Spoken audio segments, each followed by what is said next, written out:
Dragged from a jail cell and shoved into a wedding she never asked for, married to a mountain man she'd never met, all because her bastard father wanted dirt she didn't even want to keep.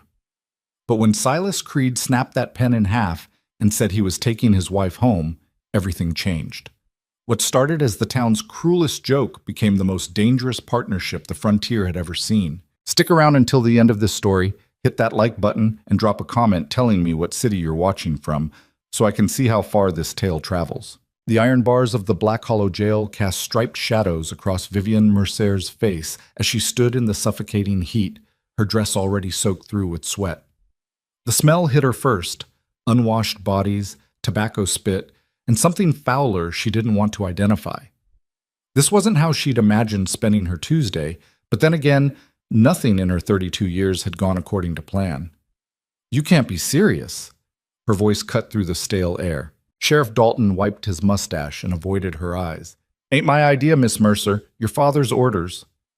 "My father," she laughed, bitter and sharp. "Of course." In the corner cell, Silas Creed sat motionless on a wooden bench, wrists bound in front of him. He was bigger than she'd expected, massive shoulders, hands that looked like they could snap oak branches, a face hidden beneath matted dark hair and weeks of beard. He hadn't looked at her once since she'd been dragged into this hellhole. Edgar Mercer stood outside the cell block, immaculate in his tailored suit despite the crushing heat. He pulled a gold watch from his vest pocket, checked it, and snapped it shut with theatrical precision. "The ceremony begins in 10 minutes, he announced. "There's not going to be any ceremony." Vivienne gripped the bars separating her from her father. "You can't force me into marriage. It's 1883, not the Middle Ages. Can't I?" Edgar's smile was all teeth, no warmth. "You seem to forget that Deadwood Ridge sits on land I purchased for you as a wedding gift 15 years ago.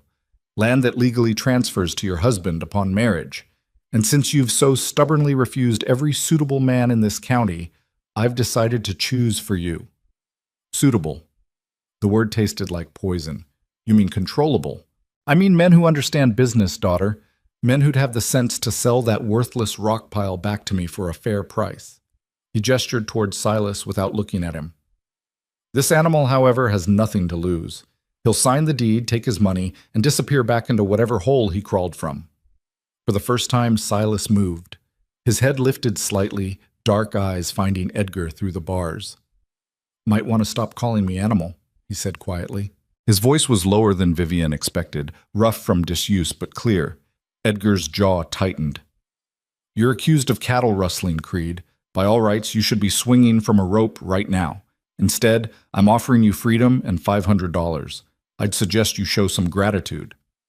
"Didn't steal no cattle. Your word against 3 witnesses who say otherwise." Edgar brushed invisible dust from his sleeve. "The judge is already signing the marriage certificate. You marry my daughter, you sign the property deed back to me, and you walk out of here a free man. Refuse, and you hang tomorrow morning." Vivienne felt something cold settle in her stomach. This was worse than she'd thought. Her father wasn't just controlling, he was willing to execute an innocent man to get what he wanted. "What's on that land?" she asked suddenly. "What's really on Deadwood Ridge?"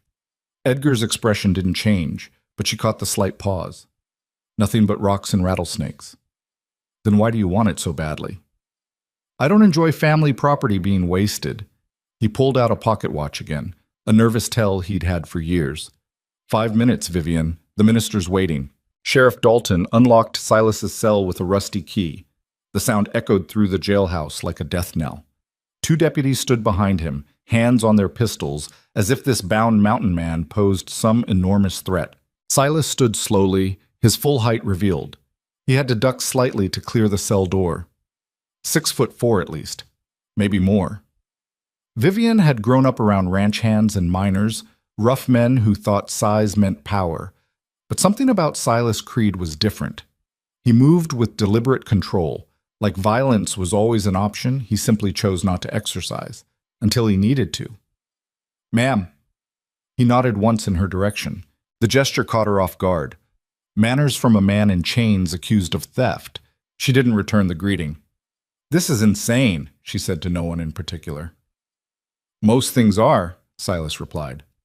The minister arrived, a sweating, nervous man named Caldwell who'd married half the county and buried the other half.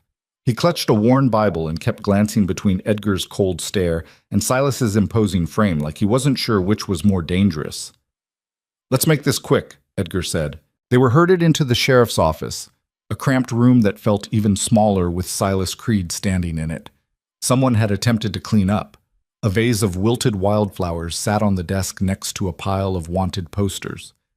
The irony wasn't lost on Vivian. "Do you have the rings?" Minister Caldwell asked. "No rings." Edgar pulled out a folded document. "Just get to the vows." Vivian looked at Silas. He was staring at the wall above the minister's head, face unreadable. She wondered what he was thinking, if he was planning to run, if he actually rustled those cattle. She wondered if it mattered anymore.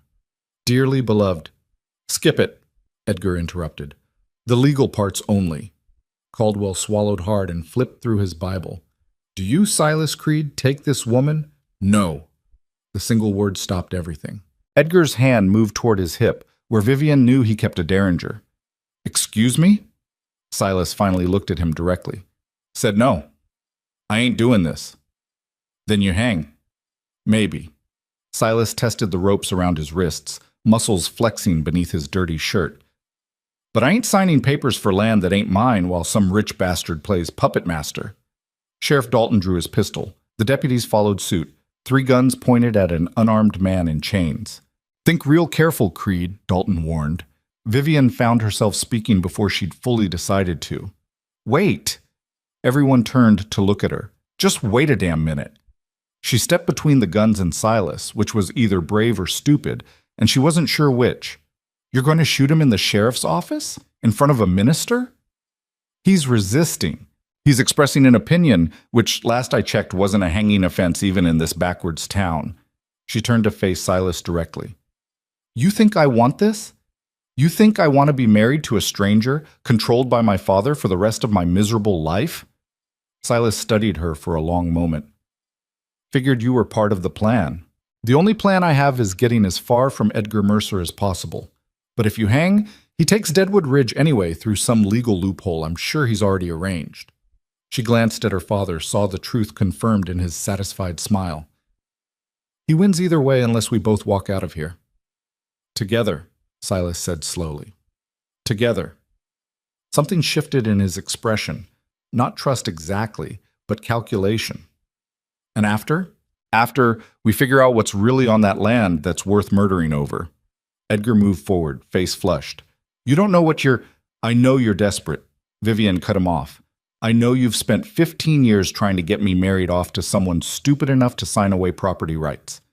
I know those cattle rustling charges appeared exactly when you needed them." She looked back at Silas. "I know we're both being played." "Touching speech," Edgar said coldly, "but it changes nothing. Creed either cooperates or what? You really going to kill him in front of all these witnesses?" Vivian gestured at the increasingly uncomfortable minister and deputies. "Word gets out you executed an innocent man for refusing a forced marriage, and even the corrupt judges you've bought won't be able to help you." The silence stretched like wire ready to snap. Finally, Silas spoke. "I'll do it." Edgar's shoulders relaxed. "Excellent choice, but I ain't signing no deed." The temperature in the room dropped 10 degrees. "That was the agreement," Edgar said through clenched teeth. "Your agreement, not mine." Silas looked at Vivian again. "If we're doing this, we do it proper. She keeps her land. I keep my word. You keep your distance. That's not acceptable. Don't particularly care what you find acceptable."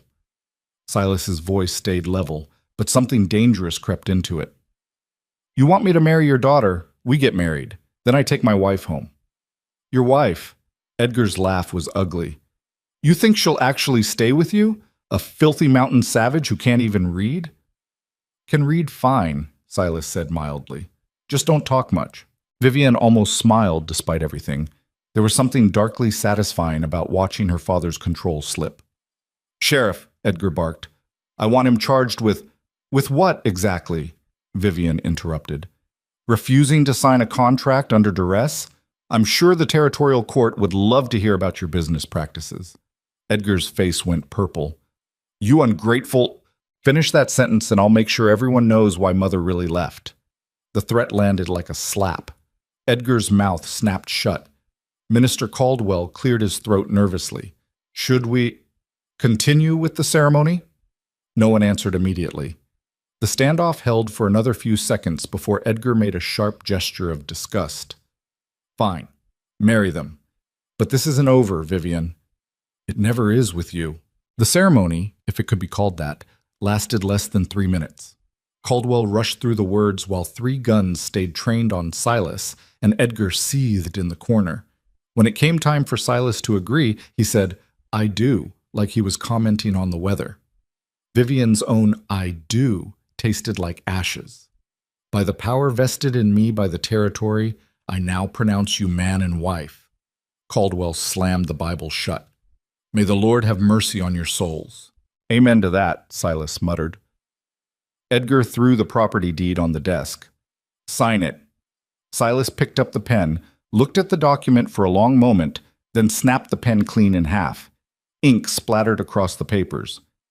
What the hell? Told you, Silas said calmly. Ain't signing. Edgar lunged forward, but Sheriff Dalton caught his arm. Mr. Mercer, please, get your hands off me. Edgar shook him off, breathing hard. That land is mine by right. It's hers by law, Silas interrupted. And she's my wife now, so I reckon that makes it family property. He held out his bound wrist toward the sheriff. We done here? Dalton looked at Edgar, who looked ready to stroke out. Cut him loose, Edgar finally spat. But understand this, Creed, you just made the biggest mistake of your short life. Probably. Silas didn't sound concerned. The ropes came off. He rubbed his wrists, red and raw from the bindings, then turned to Vivian. You got a horse? She blinked. What? Horse. For riding. We got a ways to go. Yes. At the stable. Get it. We're leaving. Right now? Less you want to stick around for the reception. Despite everything, the insanity, the fear, the complete upheaval of her entire existence, Vivian laughed. It came out slightly hysterical, but it was genuine. No reception necessary. Edgar blocked the door. You walk out of here with him, Vivian, and you're dead to me. I've been dead to you since I was born without a penis, Father. At least now I'll be dead somewhere you can't reach. She pushed past him into the brutal afternoon sun. Brunskett. Black Hollow's main street was packed with onlookers. Apparently word had spread about the forced marriage, and the entire town had turned out to witness the spectacle. Vivian recognized faces she'd known her whole life. Women who'd whispered behind her back about being an old maid, men who'd propositioned her at dances and then laughed when she refused, merchants who smiled to her face and counted her father's money behind closed doors. They all stared now. Well, well, someone called out. Looks like Vivian finally found someone desperate enough. Laughter rippled through the crowd. She felt her face burn but kept walking.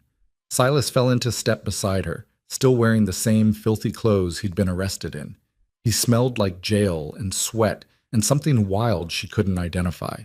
People gave them a wide berth, though whether from respect or disgust she couldn't tell. Vivian Mercer married to a cattle thief. She'll be begging to come home within a week. If you don't kill her first, the comments came from all directions, cruel and casual. Vivian fixed her eyes on the stable ahead and walked faster. Don't listen to them, Silas said quietly. I'm not. You're shaking. She was. Damn it, she was. Years of controlling her reactions, of never letting them see her hurt, and now she was trembling like a frightened girl. They don't matter, so, he continued. Never did. Easy for you to say. They're not your neighbors. Ain't yours neither, not anymore. He was right, she realized. Black Hollow wasn't her home anymore. These people weren't her community. She'd just married a stranger and burned every bridge she'd ever built. The thought should have terrified her. Instead, she felt something like relief. At the stable, her mare, a solid bay named Copper, whinnied in greeting. Vivian had bought her with saved egg money 3 years ago, the only thing in her life Edgar hadn't purchased and therefore couldn't control.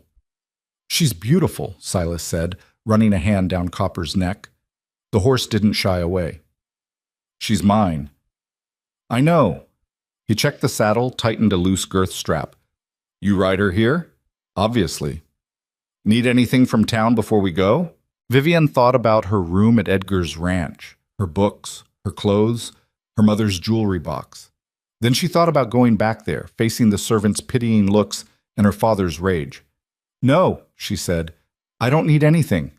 Silas nodded and moved to an old buckskin gelding in the corner stall. This one's mine. Sheriff impounded him when they arrested me. Is he safe? Safe as I am. That's not reassuring. The corner of Silas's mouth twitched. Guess you'll find out. They rode out of Black Hollow with half the town watching. Vivian sat straight in her saddle, refusing to look back. Silas rode beside her in silence, his buckskin matching Copper's pace exactly. The road north toward Deadwood Ridge was barely a trail, 2 ruts carved through red dirt and sagebrush. As they climbed into the hills, the sounds of Black Hollow faded behind them.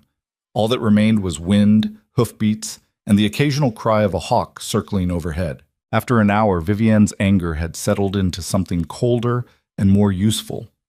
She'd spent her whole life being angry, at her father, at the town, at herself for not being brave enough to leave sooner. But now she was out.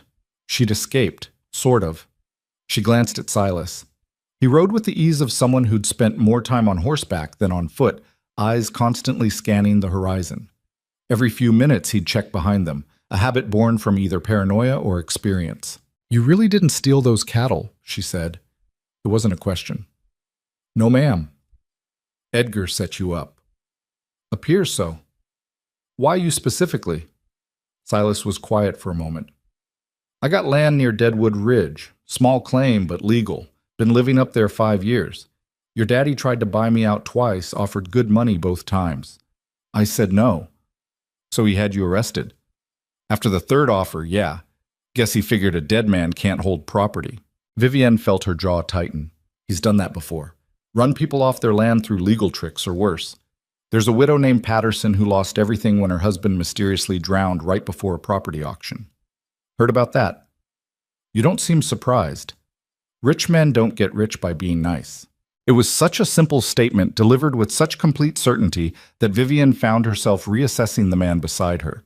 She'd assumed he was uneducated, probably illiterate despite his claims, definitely unsophisticated. But there was intelligence in those dark eyes, and something else, a bone-deep understanding of how the world actually worked. So what's your plan? She asked. Plan? You can't seriously intend to just live on Deadwood Ridge with me. We're strangers. We were forced into this marriage. You don't owe me anything. Silas adjusted his reins. Said I'd take you home. That's what I'm doing. But after we figure it out, like you said back in town. I said we'd figure out what's on the land. Same thing, ain't it? He glanced at her. You want to leave once we get there? I won't stop you. You want to stay? We'll make it work. Either way, you're out from under your daddy's thumb. That was the point. The point was survival. Surviving is the same as winning sometimes. They rode in silence for another mile. The landscape grew harsher as they climbed. Less scrub grass, more exposed rock.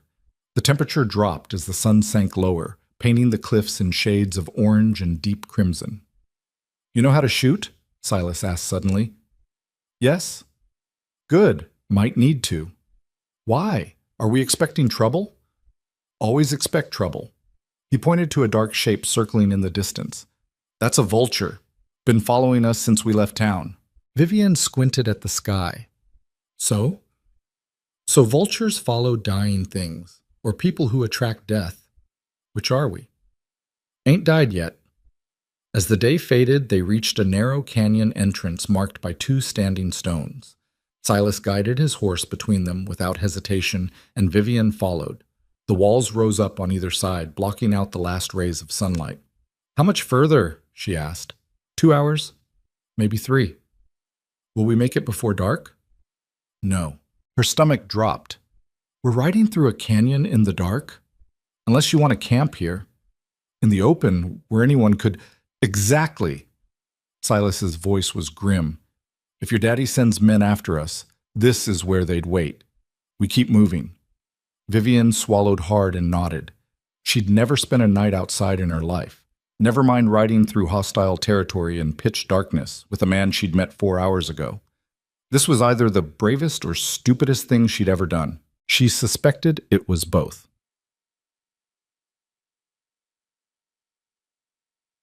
Full darkness came fast.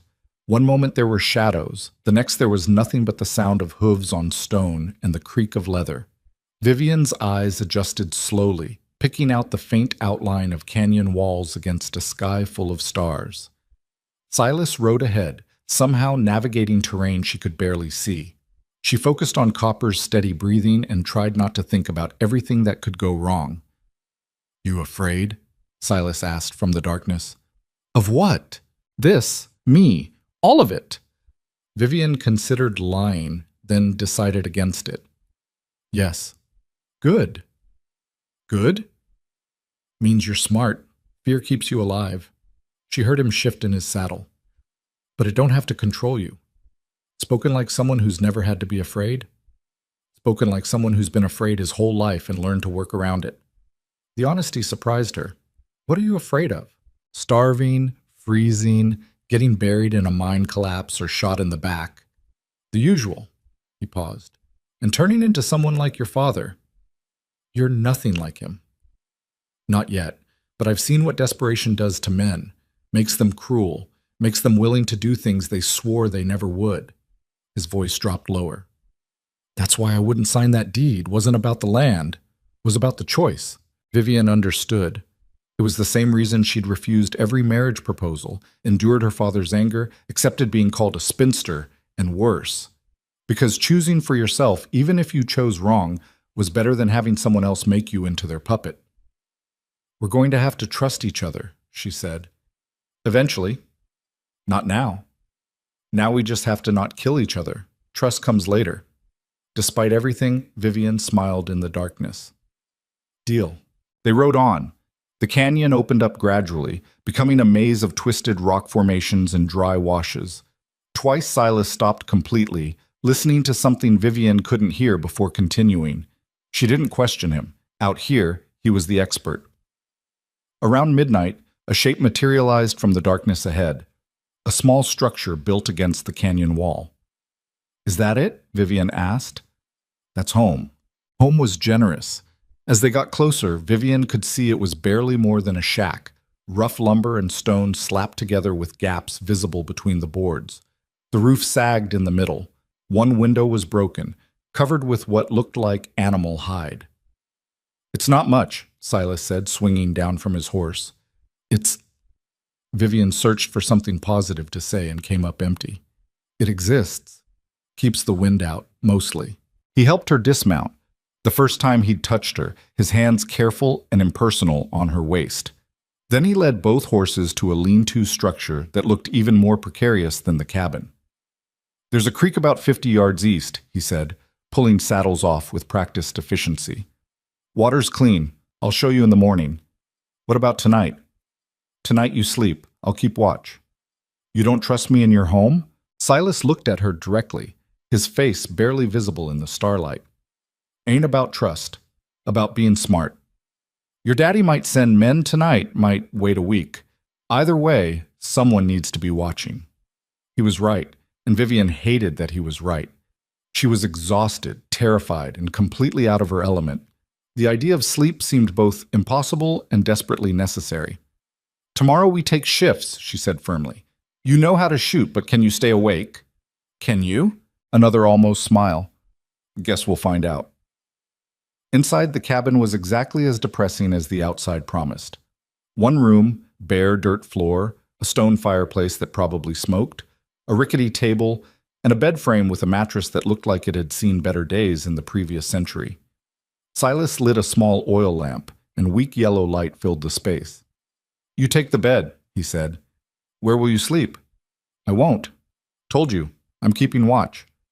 "You can't stay awake forever." "Can tonight." Vivian wanted to argue, but her body was shutting down. The adrenaline that had carried her through the day was evaporating, leaving behind bone-deep exhaustion. She sat on the bed, it creaked ominously but held, and looked around at what was apparently her new life. No books, no comfort, no certainty of tomorrow. Just bare walls and a stranger with a rifle standing guard. "Silas?" He turned from the window where he'd positioned himself. "Thank you," she said. For not signing the deed, for standing up to Edgar, for... She gestured vaguely at everything. For this. Ain't nothing yet worth thanking me for. It's more than I had this morning. He studied her for a long moment. Get some sleep, Vivian. Tomorrow we start figuring out what we're really fighting for. She lay down fully clothed, too tired to care about propriety or comfort. The mattress smelled like dust and pine, and springs poked through the thin fabric, but it was horizontal, and that was enough. As her eyes closed, she heard Silas move to the door, the quiet click of him checking his rifle, the creak of floorboards as he settled in to watch. Her last conscious thought was that she'd married a man she didn't know, rode into wilderness she'd never seen, and burned her entire life to the ground. And somehow, impossibly, she felt safer than she had in years. Vivian woke to the smell of coffee and the sound of something sizzling over fire. For a confused moment, she thought she was back at her father's ranch. Then reality crashed in with the ache in her back and the unfamiliar ceiling above her head. She sat up too fast. The room spun. "Easy," Silas said from across the room. He was crouched by the fireplace, tending a battered pan. "You slept about 4 hours." "You didn't sleep at all." "Told you I wouldn't." Vivian rubbed her face and immediately regretted it. Her hands were filthy from yesterday's ride. She looked down at her dress. Once a respectable gray cotton, now streaked with dust and sweat stains. Her hair had come completely loose from its pins. "There's water in the basin," Silas said, nodding toward a chipped ceramic bowl on the table. "Ain't hot, but it's clean." She stumbled over to it, every muscle protesting. Riding for hours after years of mostly sitting in parlors had consequences. The water was ice cold and exactly what she needed. She splashed her face, scrubbed her hands, tried to finger comb some order into her hair. "What are you making?" "Salt pork and cornmeal. It ain't fancy." "I don't need fancy. I need food." He divided the contents of the pan onto 2 tin plates, the only plates visible in the entire cabin, and handed her one along with a fork that had seen better decades. Vivian ate standing up, too hungry to care about manners. The food was greasy and oversalted and possibly the best thing she'd ever tasted because her stomach had been empty for almost 24 hours. "You can actually cook," she said between bites. "Can make things edible." "Wouldn't call it cooking. Compared to starving, it's cooking." Silas made a sound that might have been agreement and finished his own plate in silence. In the daylight filtering through the gaps in the walls, Vivian could see him more clearly. He'd washed at some point during the night. His face was clean-shaven now, revealing a strong jaw and a scar that cut through his left eyebrow. His dark hair was still too long, but tied back with a leather cord. He looked younger than she'd thought, maybe 35, and the exhaustion in his eyes suggested he'd lived every one of those years hard. "You should sleep now," she said. "I'll keep watch." "You know what to watch for?" "Men with guns. Anything that doesn't belong." "Everything out here doesn't belong, that's the point." But he was already moving toward the bed, his body giving in to what his mind had been fighting. "You see riders, you wake me. Don't try to be brave." "I'm not brave, I'm practical." "Same thing sometimes." He collapsed onto the mattress fully clothed, rifle within arm's reach, and was unconscious within seconds. Vivian had never seen someone fall asleep that fast, like a candle being snuffed out. She took up position by the window, peering through the cracked hide covering. The view was bleak. Red rock, scrub brush, endless empty sky. In the distance, jagged cliffs rose like broken teeth. This was Deadwood Ridge, the worthless property her father had been so desperate to control. She spent the next 3 hours watching absolutely nothing happen. A lizard skittered across a rock. A dust devil spun itself out in the distance. The sun climbed higher, turning the cabin into an oven. Boredom was its own kind of torture. To keep herself alert, Vivian explored the cabin's meager contents. A trunk in the corner held basic supplies. Ammunition, rope, a whetstone, spare clothes that would fit Silas, but not her. No books, no paper, nothing remotely decorative or unnecessary. It was the home of someone who'd stripped life down to pure survival. On the table she found a stack of old newspapers, months out of date, and a hand-drawn map showing the surrounding territory. Someone had marked various locations, water sources, game trails, dangerous passages. The handwriting was crude but legible. "That's the Eastern Range," Silas said from the bed, making her jump. His eyes were still closed. "I thought you were asleep." "Was." You're not exactly quiet. He sat up slowly, running a hand through his hair. Got maybe an hour in. Better than nothing. You need more than an hour. Need and get are different things. He joined her at the table, studying the map over her shoulder. Your daddy's ranch is here. He pointed to a spot southwest of their position. Black Hollow's here. Deadwood Ridge runs along this whole section. His finger traced a line of ridges and canyons. About 2,000 acres total. That Edgar wants back. That he wants, yeah. Silas tapped another spot on the map. This is my original claim. 300 acres, good hunting, decent shelter. Been trying to expand it legal-like for 2 years. Why here specifically? Because nobody else wanted it. Too remote, too dry, too hard to work. He looked at her directly. So why does your father want it? Vivian shook her head. I don't know. He said it was worthless. Men don't commit murder over worthless land. No, they don't. They stared at the map together, looking for answers neither of them had. Finally, Silas straightened and moved toward the door. Come on, sun's up. We got work to do. What kind of work? The kind that keeps us alive. Outside was worse than inside. The heat slammed into Vivian like a physical force, and the glare off the red rocks made her eyes water. Silas seemed unbothered, already walking toward the lean-to where the horses waited. First thing is water, he said. Creek's this way. They walked east through a maze of boulders and twisted juniper trees. The ground was hard-packed dirt mixed with loose stone that shifted under Vivian's boots. Twice she nearly turned her ankle. Watch where you step, Silas said without looking back. Rattlesnakes like the shade. Of course they do. The creek, when they reached it, was barely worth the name. A thin trickle flowing between rocks, maybe 6 inches across at its widest point. But the water was clear, and when Silas cupped his hands and drank, Vivian did the same. It was cold enough to make her teeth ache and tasted faintly of minerals. This feeds into a bigger wash during spring melt, Silas explained.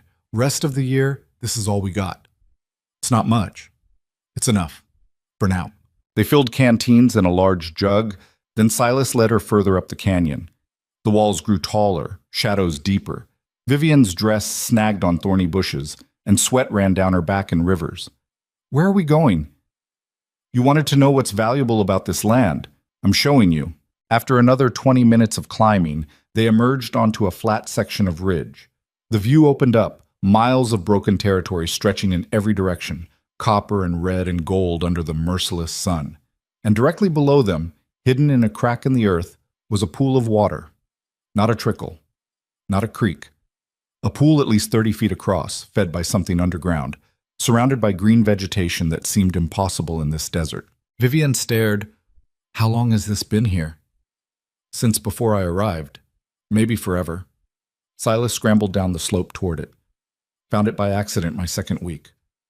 Was tracking a deer, lost the trail, ended up here instead. She followed more carefully, testing each foothold. When she reached the bottom, she knelt beside the water and touched it. Cold.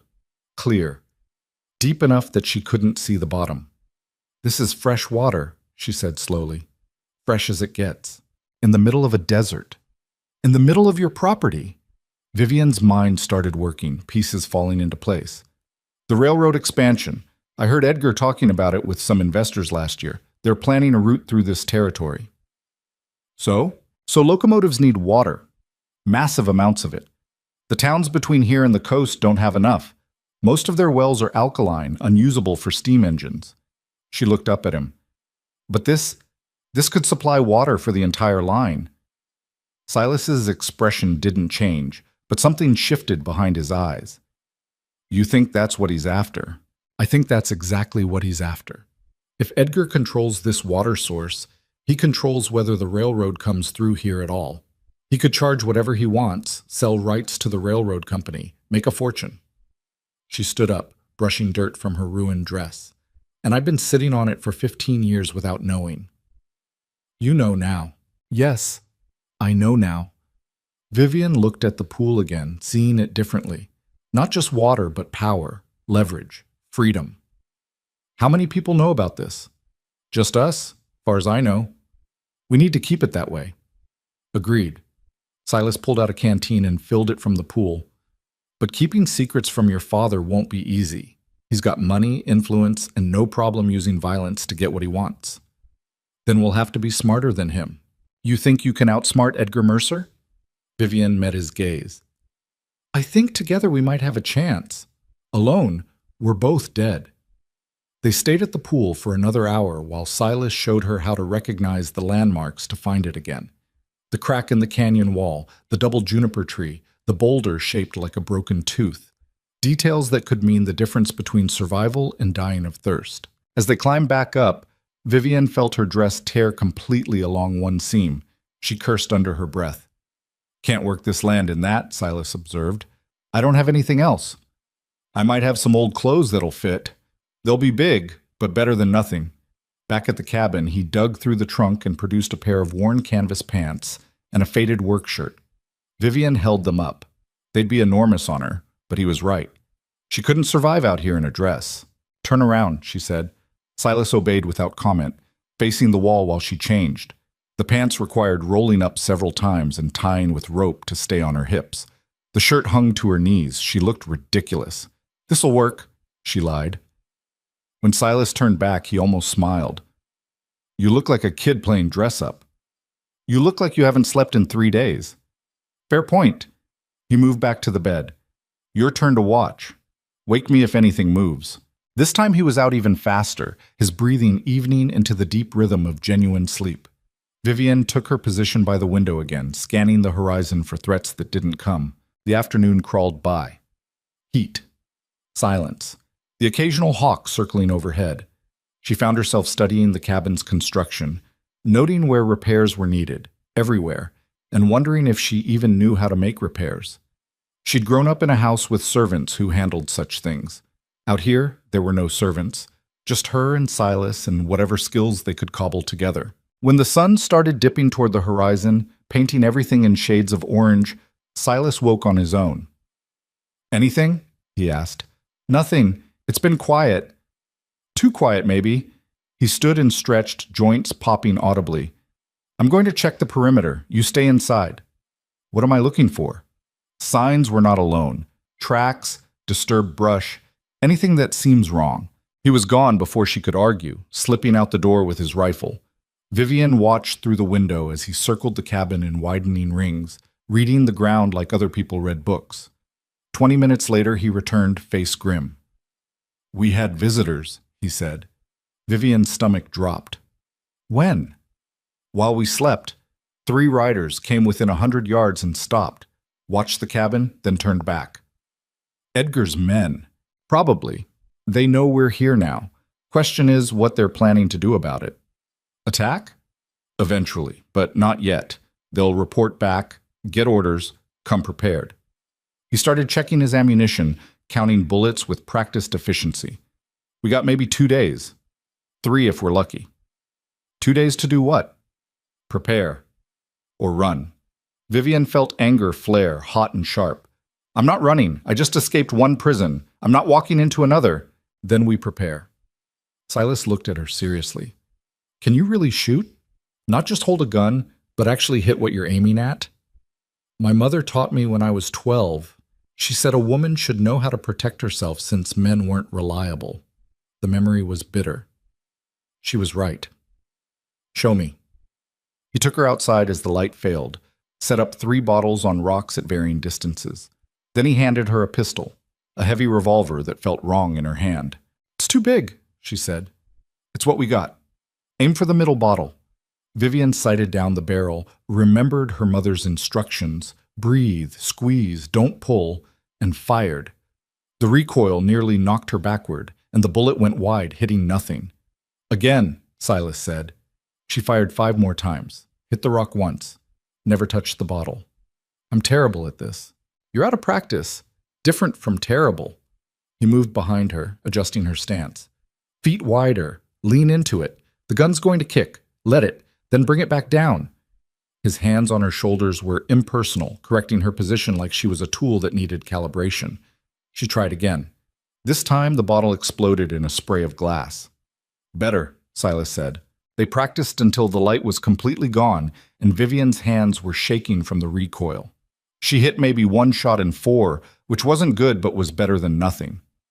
"We'll work on it," Silas said, taking the gun back. "For now, just remember, if they come, aim for center mass and keep shooting until they stop moving." "That's cheerful advice?" "Ain't supposed to be cheerful, supposed to keep you alive." They ate another sparse meal, more salt pork, some beans from a jar, water that tasted like metal from the canteen. Vivian's entire body ached from riding, climbing, shooting, existing in this harsh place. She'd thought life with Edgar was hard. This was something else entirely. "Tell me about the cattle rustling charge," she said as they ate. Silas paused, fork halfway to his mouth. "What about it? Was it completely fabricated or based on something real that got twisted?" "Bit of both." He set down his fork. "I caught 3 men driving a small herd through my property about 6 weeks back. They were moving fast, looked nervous. I asked whose cattle they were. And? They said the Lazy M Ranch, your father's ranch." Vivian understood immediately. "But they were stealing them." "That's what I figured.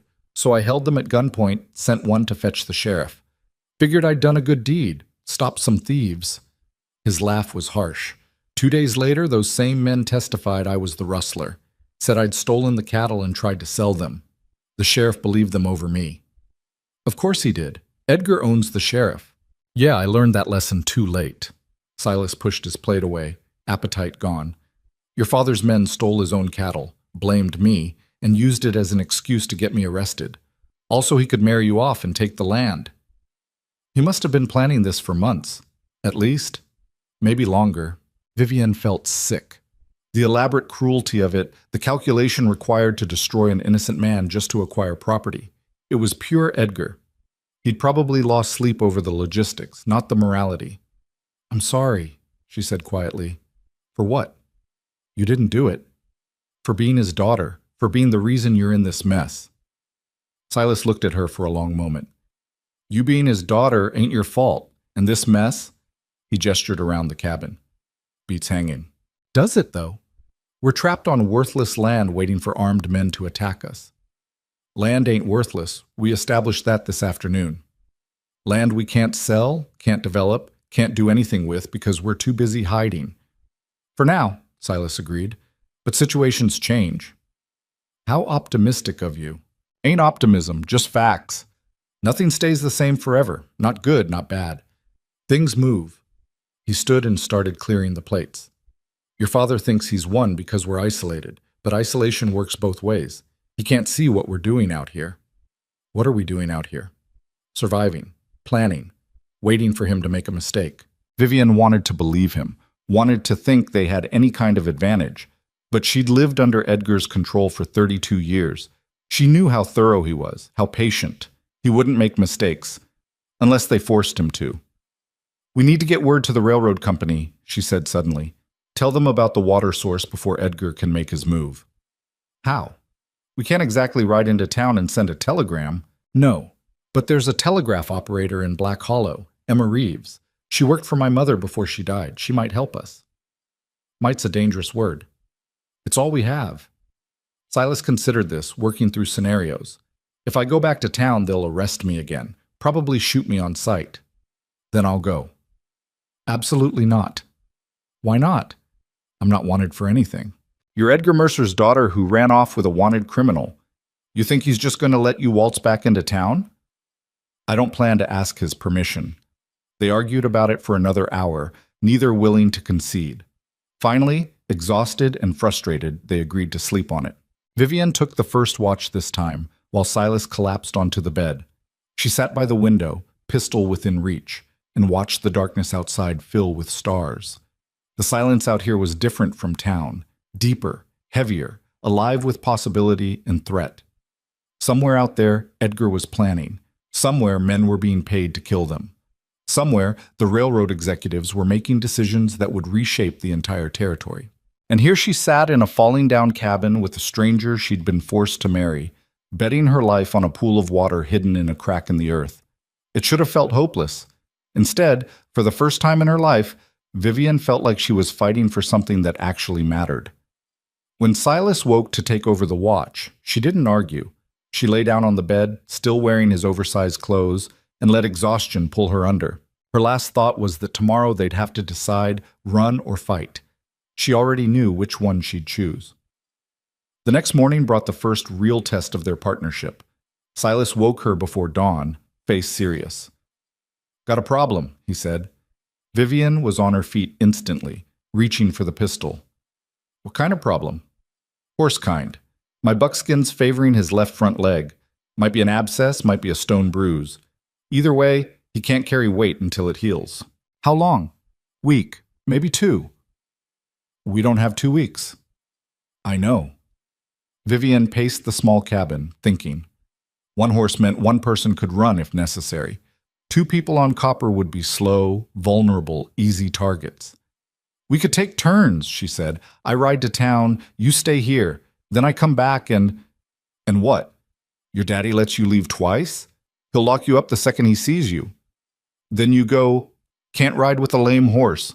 They were trapped. The realization settled over them like a weight. "So we wait," Vivian said finally, "and we prepare for them to come to us." Silas nodded slowly. "Then we need to know this land better than they do. Every hiding spot, every approach, every defensible position." They spent the day mapping the terrain around the cabin. Silas showed her a cave system to the north where they could hide if necessary, a narrow pass to the east that could be blocked with rockfall, a high point to the west with clear sight lines for miles.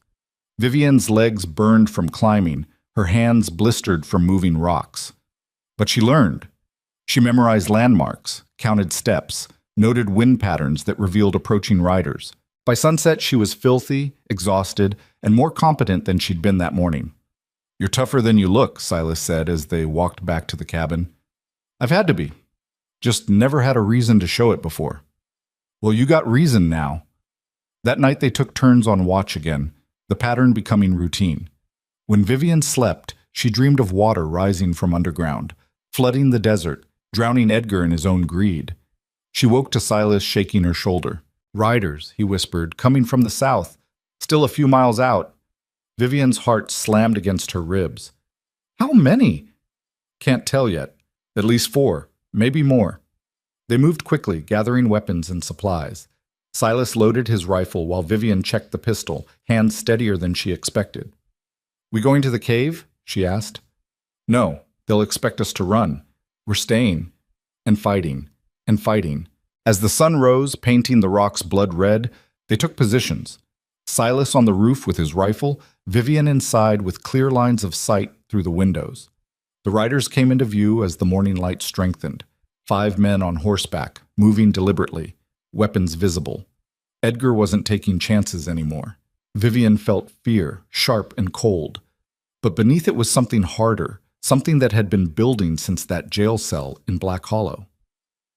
Anger. She'd spent her whole life being controlled, manipulated, treated like property to be bought and sold. She'd accepted it because she didn't know there was another option. Now she knew, and she was done accepting. "They're stopping," Silas called down quietly. "Just out of rifle range. Smart." One rider moved forward alone, hands raised to show he was unarmed. As he got closer, Vivian recognized him, Samuel Porter, one of Edgar's ranch foremen, a man she'd known since childhood. "Vivian," he called out, "your father wants to talk." She moved to the door but didn't open it. "Tell him to come himself." "He's in Black Hollow. Sent me to bring you home safe." "I am home." Porter's horse shifted nervously. "He's worried about you. Says you were coerced, forced into this marriage against your will. The sheriff's ready to annul the whole thing, charge Creed with kidnapping." Vivian almost laughed. The sheer audacity of it. Edgar rewriting history, making himself the concerned father instead of the architect of this entire disaster. "Tell my father," she called back, "that I chose this marriage, I chose this land, and if he sends men to force me back, people are going to die." Porter looked genuinely shocked. "Vivian, be reasonable." "I'm done being reasonable. I'm done being obedient. Tell Edgar he lost." Her voice rang across the canyon.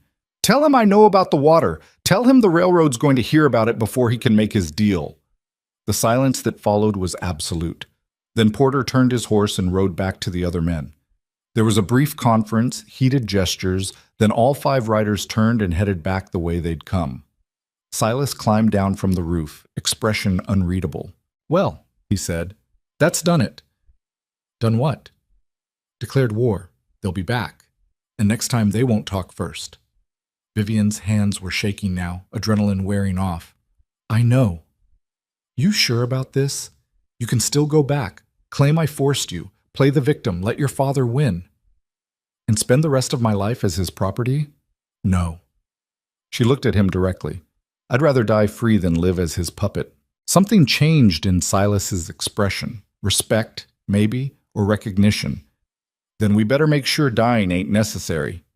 They spent the afternoon preparing. Silas showed her how to reload the rifle quickly, how to use the cabin's angles for cover, how to recognize the sound of someone trying to approach quietly. As the sun set again, casting long shadows across Deadwood Ridge, Vivian realized she'd changed. Not gradually, but fundamentally.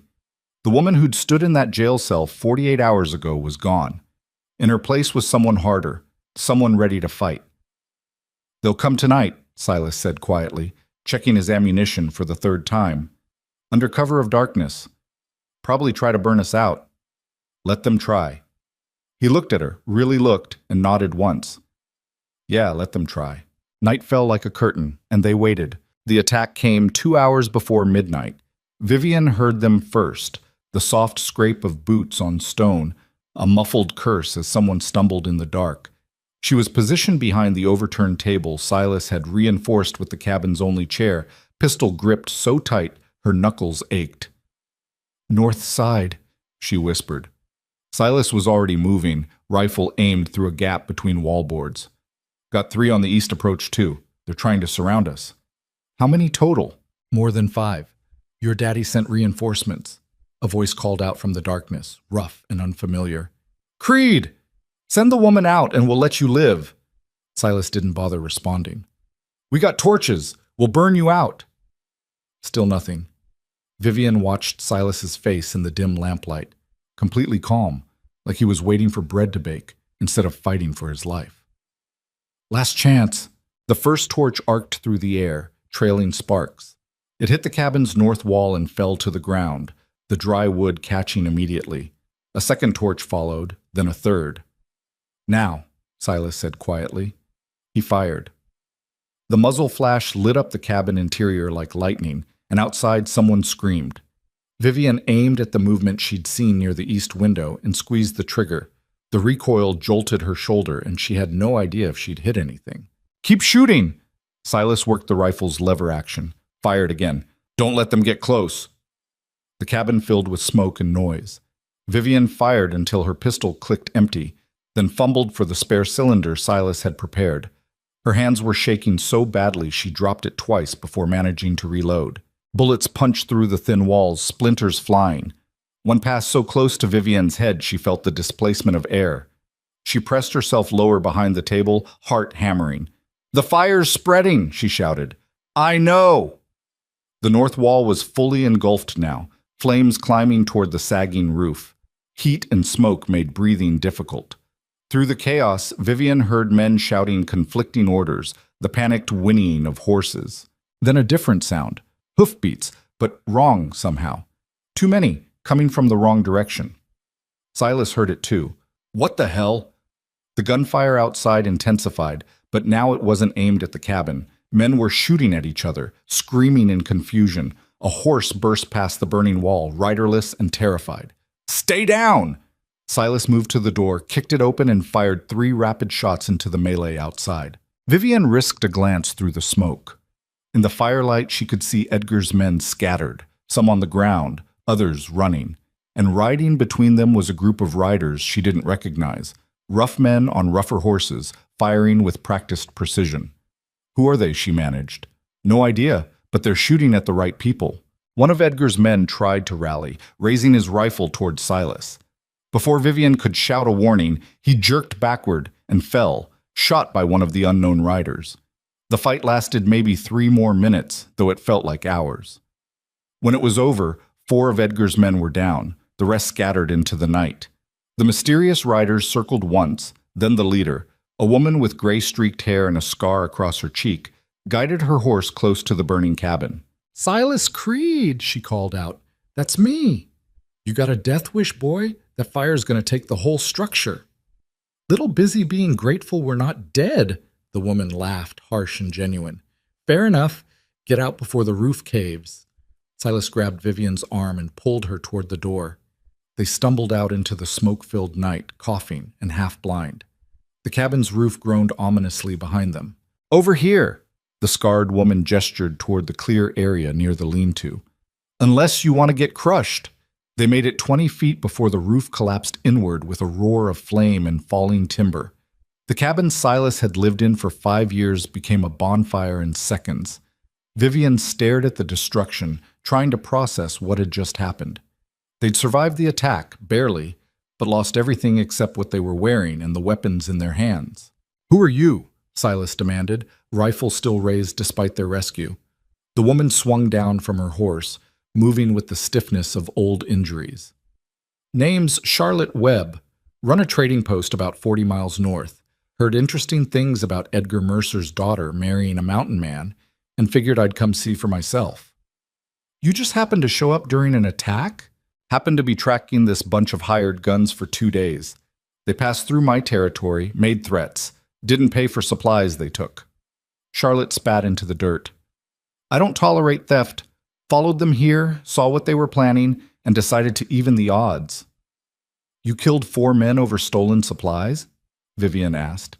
"Killed 4 men who were about to murder 2 people and burn down their home. The supplies were just the excuse." Charlotte studied Vivian with sharp eyes. "You must be the daughter. Don't look much like Edgar." "Thank heaven for small mercies. You talk like him, though. Got that same sharp edge." Charlotte turned to her riders. 5 men and 1 other woman, all weathered and hard-looking. "Check the bodies. Take anything useful. We're not leaving supplies for scavengers." Silas lowered his rifle slightly. "Why help us?" "Because Edgar Mercer's been a thorn in this territory's side for 20 years. He controls Black Hollow through fear and bribery, runs off anyone who won't bend to his will, and thinks he owns everything from here to the territorial line." Charlotte pulled out a pipe and lit it with a burning stick from the fire. "I got no love for tyrants. Figured his daughter running off with a wanted man might finally give him something to choke on." "I'm not running," Vivian said. "I'm fighting back." "Even better." Charlotte puffed smoke. What's your plan?" Vivian and Silas exchanged glances. They'd barely survived the night. They didn't have a plan beyond sunrise. "We need to get word to the railroad company," Vivian said finally, "about the water source on this land, before Edgar can make his own deal." Charlotte's eyebrows rose. "Water source? What water source?" "Underground spring, big enough to supply locomotives. Edgar wants it, which means it's valuable." "Valuable enough to kill over." "Apparently." Charlotte thought for a moment, pipe clenched between her teeth. "I know a man in the territorial capital, railroad executive named Harrison Boyd, honest, far as those types go. If you can get a message to him with proof of water rights, he might listen." "How do we get a message to the capital?" "Telegraph from my trading post. It's secure. I control the line, not Edgar." Charlotte gestured at the still-burning cabin. "But first you need somewhere to stay. Can't exactly negotiate from a pile of ashes." Silas looked at Vivian. She could see the question in his eyes. Trust this stranger or handle it themselves? "We'd appreciate the help," Vivian said. "Good, because you're both about 3 minutes from collapsing. When's the last time either of you slept more than an hour?" Now that she mentioned it, Vivian couldn't remember. 2 days? 3? Everything since the wedding had blurred into one long nightmare of survival. "We'll manage," Silas said, but his voice was strained. "You'll manage better with food and a real bed." Charlotte whistled sharply, and her riders gathered. "Mount up. We ride north. These boys' friends might come back with more men, and I don't feel like fighting a war tonight." They rode through darkness with Charlotte's people surrounding them like armed escorts. Vivian sat on Copper, every muscle screaming protest. Beside her, Silas swayed slightly in his saddle, exhaustion finally catching up. One of Charlotte's riders, a young man with a crooked nose, guided his horse close. "That was some shooting back there. You military?" "Trapper," Silas said shortly. "Trappers don't usually fight off 8 armed men." These weren't usual circumstances. The young man grinned. "Yeah, I guess marrying Edgar Mercer's daughter counts as unusual." "Leave them alone, Danny," Charlotte called from the front. "They've had enough conversation for one night." They rode in silence after that. The landscape gradually shifted from barren rock to scattered vegetation as they traveled north. Vivian dozed in the saddle, jerking awake each time Copper stumbled. Dawn was breaking when they finally reached Charlotte's trading post, a sprawling compound of log buildings surrounded by a wooden palisade. It looked more like a frontier fort than a store. Built it defensible on purpose, Charlotte explained as the gates opened. Out here, you're either armed or dead. I prefer armed. Inside the compound, people were already moving around, workers loading wagons, a blacksmith stoking his forge, children running between buildings. It was a functioning community, isolated but self-sufficient. Charlotte led them to a cabin near the main building. Guest quarters. Not fancy, but the roof don't leak and the bed's got an actual mattress. Get some sleep. We'll talk strategy when you're human again. Vivienne wanted to argue, to insist they keep moving, but her body had other ideas. The moment she saw the bed, a real bed with blankets and pillows, her knees nearly buckled. Thank you, she managed. Thank me by not dying before we take down Edgar. Charlotte paused at the door. And for what it's worth, what you did back there, standing your ground, that took guts. Your father raised a fool if he thought you'd break easy. After Charlotte left, Vivian and Silas stood in the small cabin, suddenly aware they were alone together in an actual bedroom for the first time since their forced wedding. You take the bed, Silas said automatically. We can share, it's big enough. Vivian was too exhausted for propriety. And you need sleep as much as I do. Vivian, we're married. In the eyes of the law and everyone else, we're married. Sharing a bed is the least shocking thing we've done this week. She sat down and started unlacing her boots. Unless you're planning to sleep on the floor out of some misguided sense of honor. Silas hesitated, then shook his head. Floor's looking mighty uncomfortable right now. They lay down on opposite sides of the bed, a careful foot of space between them. Vivian stared at the ceiling, aware of every breath Silas took, every small movement. Thank you, she said quietly, for not signing that deed, for standing up to Edgar, for everything. Already told you, nothing worth thanking for yet. You're wrong. You gave me a choice when no one else would. That's worth everything. Silence stretched between them. Then Silas spoke, voice rough with exhaustion. You asked me once what I was afraid of. Remember? I remember. I'm afraid of becoming like your father, afraid that surviving out here will turn me into something cruel, that I'll start thinking people are just obstacles or tools. He paused. But you're neither of those things, and as long as you're around, I don't think I can forget that. Vivian felt something shift in her chest, warm and unexpected. I'm afraid too, afraid I'm too much like him already, that the anger I feel will poison everything. Anger ain't poison if you point it at the right target. Is Edgar the right target? He's a start. Despite everything, the exhaustion, the fear, the complete chaos of their lives, Vivian smiled. Get some sleep, Silas. We've got a war to plan.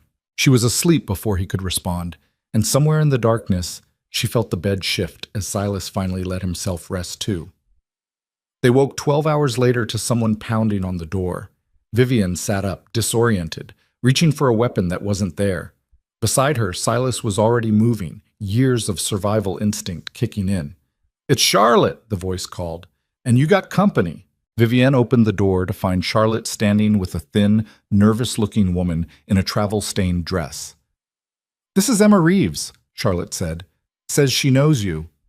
Vivian's heart jumped. Emma, the telegraph operator from Black Hollow, the one person she'd hoped might help. Emma, how did you, I ran. Emma's hands twisted in her skirt. Your father found out I helped you send that message about the water. He was going to have me arrested, maybe worse. I took a horse and rode through the night. What message? Silas asked sharply. Vivian's mind raced. I didn't send any message. The one you sent 3 days ago, Emma interrupted. To Harrison Boyd at the territorial capital, about the spring on Deadwood Ridge. I never sent that message. Emma's face went pale. But someone did. Using your name. I assumed. She swayed slightly. What have I done? Charlotte caught Emma's arm, steadying her. Inside, now, before you collapse. They crowded into the small cabin. Emma sank into a chair, looking like she might be sick. "Start from the beginning," Charlotte ordered. 4 days ago, a man came to the telegraph office, said he was working for Vivian Mercer, that she needed to send an urgent message to Harrison Boyd about water rights on her property. He had money. Official-looking papers seemed legitimate.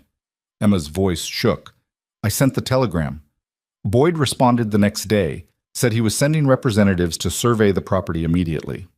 "When?" Silas demanded. "They're probably already on their way, maybe arriving today or tomorrow." Vivian felt cold spread through her chest. "Edgar set this up.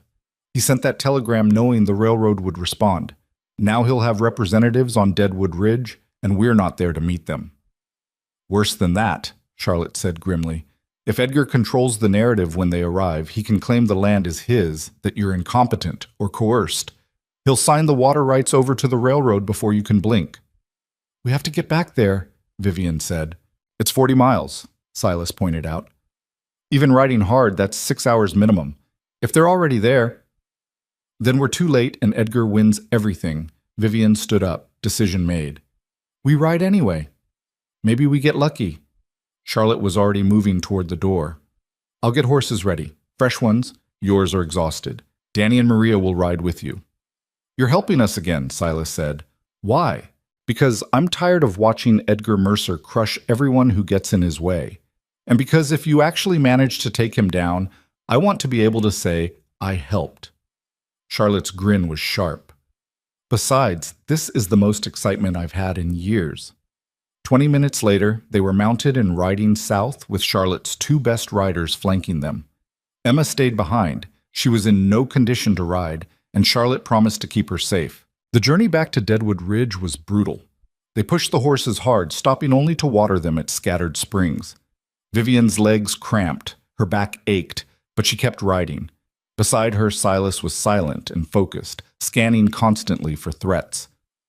"You think we'll make it in time?" she asked during a brief rest. "Don't know. But giving up guarantees we lose." Very philosophical. Very practical. Danny, Charlotte's rider, approached with canteens. "We're making good time. Another 2 hours, maybe less." "If Edgar's men don't stop us first," Maria added. She was older than Danny, with gray in her dark hair and scars on her hands. "They'll have sentries posted." "Then we go around them," Silas said. "Through what? There's only one approach to that canyon." "2 approaches. One's just harder." Silas pulled out his hand-drawn map, now crumpled and stained. "There's a pass here, northwest of the main trail. Narrow, rocky, nearly impassable on horseback. But it leads directly to the ridge above where the spring is located." "Nearly impassable means some horses won't make it," Maria said flatly. "Some horses definitely won't make it, but it's our best chance of arriving unseen."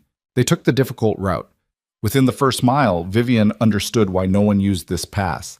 It was less a trail than a suggestion scratched into vertical rock face. The horses struggled, hooves slipping on loose stone. Danny's mount went down hard, throwing him into a boulder. He got up bleeding from a gash on his forehead but refused to stop. "I'm fine, keep moving." They kept moving. The sun was setting when they finally reached the ridge above Deadwood Ridge. Below, Vivian could see the burned remains of Silas's cabin, and beyond that a group of people gathered near the spring. Even from this distance, she recognized her father's distinctive silhouette. "Count 6 people," Silas murmured. 3 of them look official. Those will be the railroad representatives." "And the other 3? "Edgar, plus 2 ranch hands. He's keeping the violence subtle." "For now," Maria said darkly. Vivian watched her father gesturing expansively, probably spinning lies about ownership and water rights. The railroad men were taking notes, clearly interested. "We need to get down there," she said. "Carefully," Silas cautioned. "If we come in aggressive, they'll assume we're bandits, or worse. And if we come in passive, Edgar will have us arrested. So we come in legal." Silas looked at her. "You're still Edgar Mercer's daughter in the eyes of the law. And you're married to me, which means you've got a legal husband backing your claim. We walk in calm, state our rights, and dare him to challenge us in front of witnesses. He'll challenge us. Probably, but at least it'll be public." They descended the ridge on foot, leaving the horses with Maria. The approach took 20 careful minutes, and with each step Vivian heard her father's voice getting louder. The spring produces approximately 500 gallons per hour, Edgar was saying, more than sufficient for your locomotive needs, and the land is completely under my control. Actually, Vivian called out, stepping into view, it isn't. Every head turned. Edgar's face went from confident to furious in half a second. Vivian, what are you doing here? Standing on my property. She walked forward, Silas and Danny flanking her. These gentlemen are from the railroad, I assume. The tallest of the three official-looking men stepped forward, hand extended. Harrison Boyd, Territorial Railroad Authority, and you are? Vivian Creed, owner of Deadwood Ridge and the water rights therein. Edgar moved fast, inserting himself between Vivian and Boyd. My daughter is confused. She was recently coerced into an invalid marriage by this criminal, he pointed at Silas, and is not of sound mind to make legal decisions. I'm of perfectly sound mind, Vivian said coldly. What I'm not is under your control anymore. The marriage was conducted under duress. The marriage was witnessed by a minister, a sheriff, and multiple townspeople. It's legal, which means my husband and I jointly control this property, not you. Boyd looked between them, clearly uncomfortable. Perhaps we should verify the ownership documents before proceeding. Excellent idea, Edgar said smoothly. I have the deed right here, transferred to me upon Vivian's marriage. He pulled papers from his coat.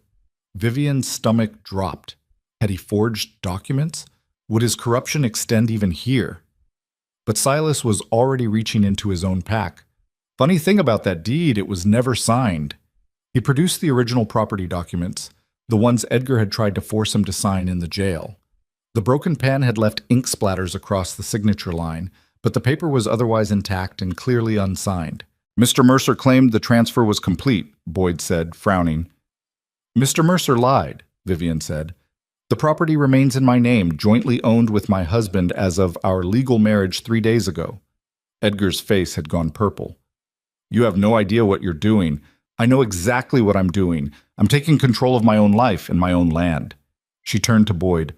If the railroad wants access to this water source, you negotiate with me, not my father. This is outrageous, Edgar sputtered. I'll have you declared incompetent. You'll do nothing, Silas said quietly. His hand rested casually on his rifle. Because if you try to hurt her again, legal or otherwise, you'll have to go through me. One of Edgar's ranch hands moved toward his gun. Danny shifted position, his own weapon suddenly visible. Boyd held up both hands. Gentlemen, please. There's no need for violence. If the ownership is in question, we can settle this through proper legal channels. There's nothing in question, Vivian said. I own Deadwood Ridge.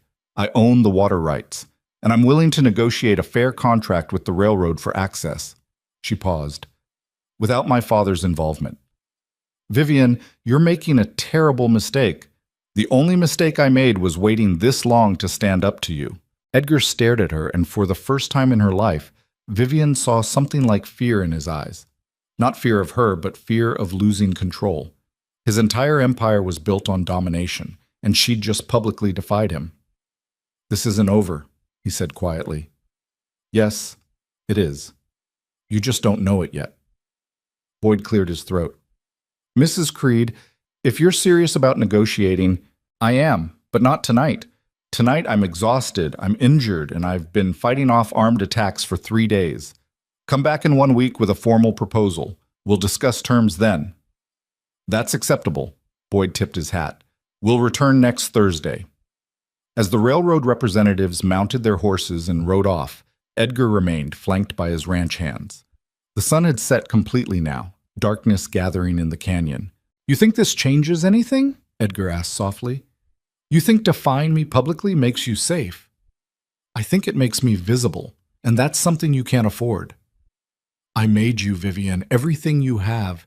You gave me nothing but misery and control. What I have now, I took for myself. She stepped closer. You wanted me married off to someone you could manipulate. Instead, you gave me a partner who doesn't bend. That's your mistake, not mine. Edgar looked at Silas. You're a dead man. Maybe, but I'll die free, which is more than you'll ever be. For a long moment, no one moved.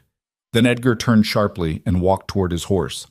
His ranch hands followed, but the younger one glanced back once, expression unreadable. They watched the three riders disappear into the darkness. That went well, Danny said dryly. He's going to come back, Vivian said, with more men, more violence. Let him, Silas replied. We'll be ready. But as they stood there in the ruins of what had been his home, Vivian wondered if anyone could ever really be ready for Edgar Mercer's revenge. They spent that night camped near the spring, taking turns on watch. Danny had returned to Charlotte's trading post with Maria, leaving Vivian and Silas alone with the wreckage of their temporary victory. The burned cabin sat like a skeleton against the starlit sky, a reminder of how quickly things could turn violent. He won't wait a week, Vivian said, staring into their small fire. Edgar's not the patient type when he's been humiliated. I know. Silas was cleaning his rifle, movements automatic. Question is what he'll do next. Something legal, at least on the surface. She thought about her father's methods, the careful way he destroyed people while maintaining respectability. He'll go after us through the courts, claim I'm unfit to own property, that the marriage was fraudulent. Can he do that? With enough money and the right judge? Probably. Vivian pulled her borrowed coat tighter.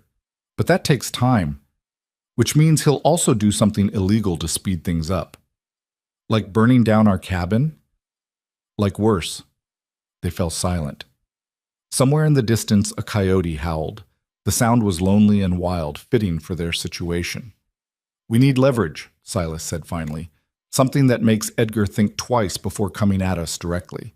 What kind of leverage works against a man who owns half the county? The kind that threatens the other half. Vivian looked at him. In the firelight, his face was all sharp angles and shadows. You have something in mind.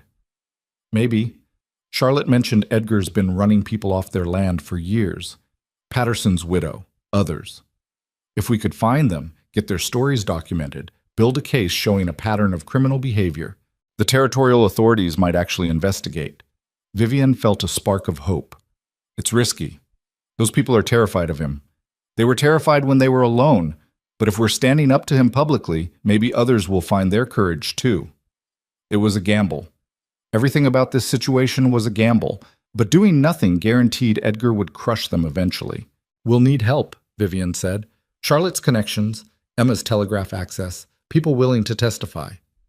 And we'll need to do it fast. Before the railroad comes back, before Edgar makes his next move. So tomorrow we start. Vivian lay down on the bedroll they'd borrowed from Charlotte's supplies, exhaustion pulling at her. Tonight we survive. That's been the plan every night, Silas observed. Yeah, let's hope it keeps working. Morning came with the metallic taste of desperation. They rode back to Charlotte's trading post as the sun climbed, arriving just before noon to find the compound in organized chaos. People were loading wagons, checking weapons, moving with purpose. Charlotte stood in the center of it all, shouting orders. When she saw them, she strode over. You're alive. Good. Wasn't sure after last night.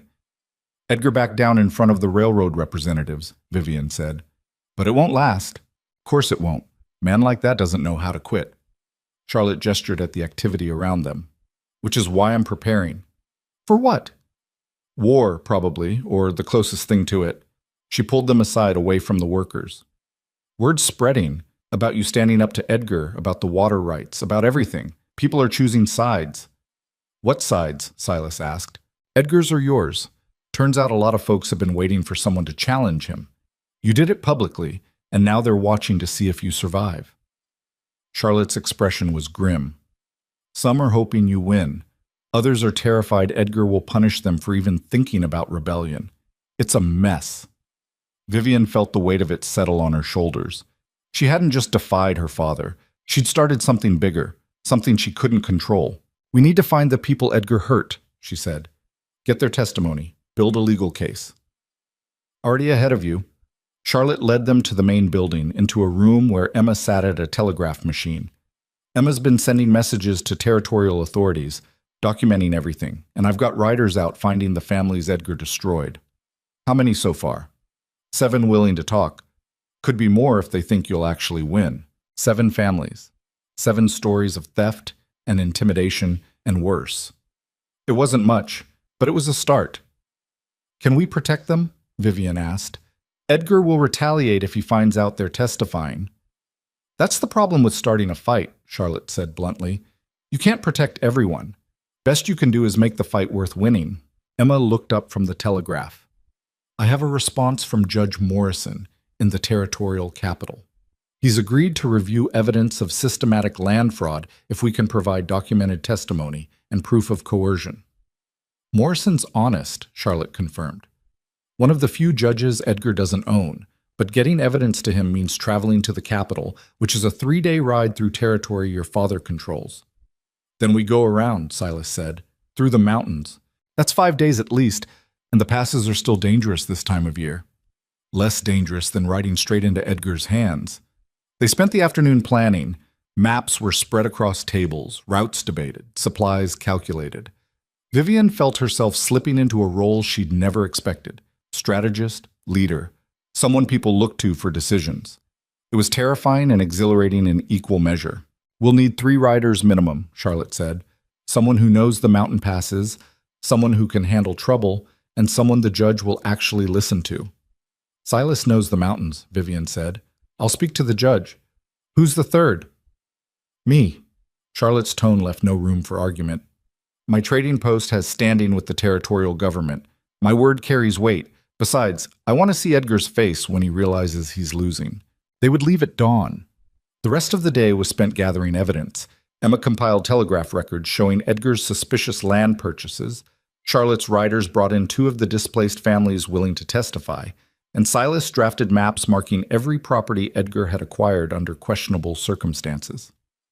As evening fell, Vivian found herself alone with one of the testifying families, the Johnsons, a couple in their 50s who'd lost their ranch 2 years prior. He came with papers saying we'd defaulted on a loan we never took, Mrs. Johnson explained, hands twisted in her apron. When we refused to leave, his men burned our barn, killed our livestock. Why didn't you report it? Vivian asked. To who? The sheriff? He works for your father. Mrs. Johnson's voice was bitter. We tried going to the territorial office, but they said without proof it was our word against Edgar Mercer's, and everyone knows whose word counts for more. I'm sorry, Vivian said quietly. Don't be sorry, just win. Mrs. Johnson met her eyes. Make him pay for what he's done. To us, to the Pattersons, to all of us. The weight of it pressed down. These weren't abstract victims. They were real people whose lives Edgar had shattered, and now they were betting everything on Vivian's ability to bring him down. She found Silas later, standing on the palisade wall watching the sunset. Can't sleep? He asked. Can't stop thinking. She leaned against the rough wood. What if we fail? What happens to all these people who trusted us? Same thing that happens if we don't try. Edgar keeps winning. Silas was quiet for a moment. You didn't ask for this. The marriage, the land, any of it. But now that you got it, you're doing something with it. That matters. Does it? If we end up dead in a canyon somewhere? Yeah, even then. He looked at her directly. My whole life I've watched powerful people crush everyone beneath them. Watched and stayed quiet because fighting back seemed impossible. Then you stood in that jail cell and chose to fight anyway. You showed me impossible just means hard, not hopeless. Vivian felt something catch in her throat. I'm terrified I'll get everyone killed. Fear's reasonable, but you know what's more terrifying? Going back to how things were. You trapped with Edgar, me hanging from a rope, everyone else still suffering. He turned back to the darkening landscape. We're already past the point of no return. Might as well see it through. He was right. They'd crossed a line the moment she refused to let Silas sign that deed. Everything since then had been consequence and choice, and there was no path back to safety, only forward, into whatever came next. They left before sunrise, 3 riders heading into mountains that looked black against the lightening sky. Charlotte led, Silas watched their backs, and Vivian carried the documents that might destroy her father, if they survived long enough to deliver them. The first day passed without incident. They climbed steadily into pine forests, leaving the desert behind. The air grew colder, cleaner. Vivian's breath misted in the early morning chill. How long since you've been this far north? Charlotte asked Silas. 2 years. Trapped here through one winter, nearly froze to death. Cheerful story. You asked. Despite the tension, Vivian found herself relaxing slightly. The mountains felt safer than the open territory, hidden from Edgar's reach. She knew it was an illusion.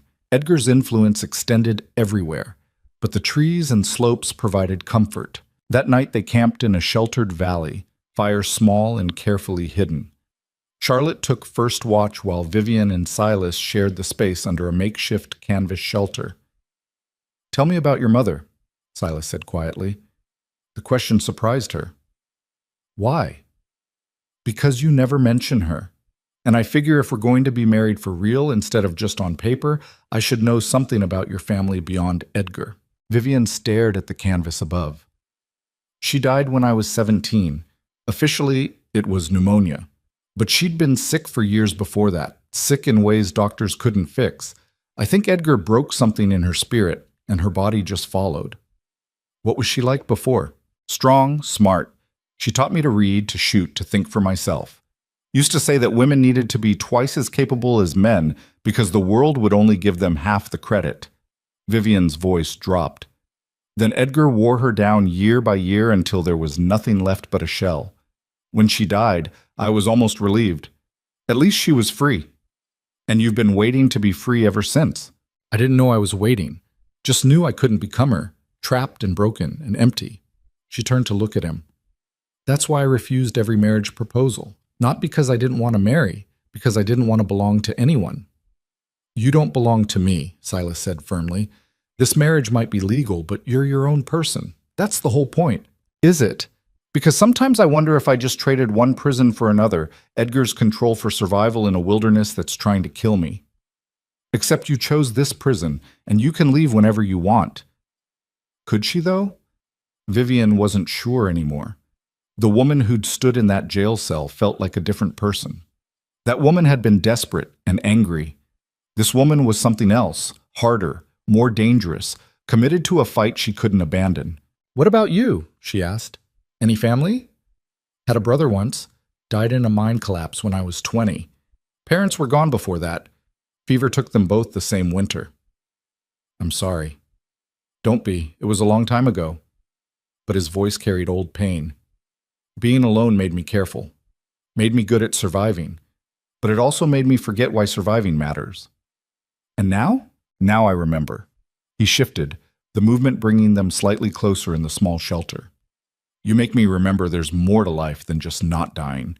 Vivian felt heat rise in her face despite the cold night air. They'd shared a bed before out of necessity, but this felt different, more intentional, more real. "Silas, get some sleep," he said, cutting off whatever she'd been about to say. "Long day tomorrow." She wanted to argue, to push the conversation somewhere it seemed to be heading, but exhaustion won out, and she let herself drift off with the sound of his breathing close beside her.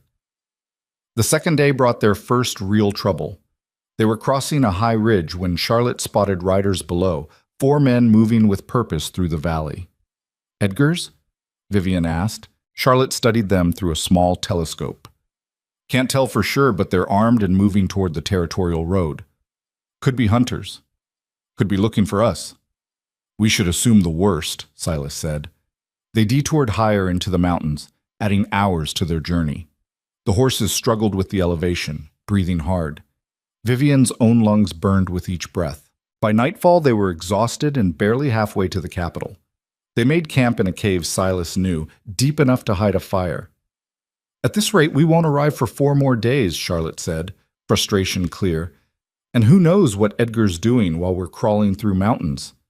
"He's consolidating," Vivian said, "preparing his defense, bribing officials, making sure that even if we present evidence, it won't be enough." "So what do we do?" "We make it enough. We make it undeniable." Vivian pulled out the documents they carried. "These show a pattern, but they're just paper. We need something that proves Edgar's corruption beyond doubt." "Like what?" Silas asked. "Like a confession from someone who worked for him, someone willing to turn on him." Charlotte laughed harshly. "Good luck finding that. Edgar doesn't hire people with consciences." But Vivian was thinking about the ranch hand who'd glanced back at her during the confrontation, the younger one with doubt in his eyes. And she was thinking about all the people who worked for Edgar, not out of loyalty, but fear. What if we gave them a reason to talk? Protection, immunity, a way out? That's a lot of ifs, Charlotte said. Everything about this is an if. But we're running out of options. They debated it through the night, eventually deciding that when they reached the territorial capital, Vivian would request witness protection for anyone willing to testify about Edgar's criminal activities. It was a long shot, but so was everything else they were attempting. The third day brought snow. It started as light flurries at dawn, beautiful and concerning. By midday, it was a full storm, visibility dropping to almost nothing. They pushed forward anyway, following Silas's instincts more than any visible trail. "We need to find shelter," Charlotte shouted over the wind. "There's a line shack about 2 miles ahead," Silas called back. "If we can make it." They made it, barely. The shack was tiny and half collapsed, but it blocked the worst of the wind. They crowded inside with the horses, all warmth and breath and desperation. "This is insane," Charlotte muttered, trying to start a fire with wet kindling. "We're going to freeze to death before we ever reach the capital." "We're not going to freeze," Silas said. He'd already gotten a small fire going, somehow coaxing flame from impossible conditions. "But we're stuck here until the storm passes." "How long will that be?" "Could be hours, could be days." Vivian felt panic rise. "We don't have days. The railroad representatives return in 4 days. If we're not back, then we're not back," Silas said calmly. "We do what we can with what we got. That's all anyone can do." The storm lasted 36 hours. They took turns keeping the fire alive, rationed their food down to almost nothing, and tried not to think about how Edgar was probably celebrating their disappearance. When the snow finally stopped, the world outside was transformed, white and pristine and deadly beautiful. They dug out the horses and resumed riding, every movement slowed by deep drifts. But they were close now. Charlotte recognized landmarks, and by sunset of the 4th day, they could see the territorial capital in the distance. A sprawling town of perhaps 3,000 people, the largest settlement Vivian had seen since Black Hollow. "We made it," she said, disbelief coloring her voice. "We made it here," Charlotte corrected. "Now comes the hard part." They rode into town looking like refugees, filthy, exhausted, half-frozen. People stared as they passed. Vivian caught her reflection in a shop window and barely recognized herself. The well-dressed woman from Edgar's household was gone completely. In her place was someone harder, weathered by days in the wilderness. Someone who looked capable of fighting. Charlotte led them to a modest hotel near the territorial offices. The clerk's eyes widened at their appearance, but accepted Charlotte's money without comment. "Rest tonight," Charlotte said. "Tomorrow we meet with Judge Morrison." Vivian wanted to argue for immediate action, but her body was shutting down. They had rooms, actual rooms with actual beds, and the promise of hot water and food. It felt like impossible luxury. That night, lying in a real bed for the first time in over a week, Vivian stared at the ceiling and thought about everything riding on tomorrow. If Judge Morrison believed them, Edgar's empire might actually fall. If he didn't, they'd risked everything for nothing. A knock at her door brought her out of dark thoughts. She opened it to find Silas standing there, still wearing trail-dirty clothes. "Can't sleep?" she asked. "Figured you couldn't either." They sat together in chairs by the cold fireplace, neither speaking at first. The silence was comfortable in ways Vivian hadn't expected.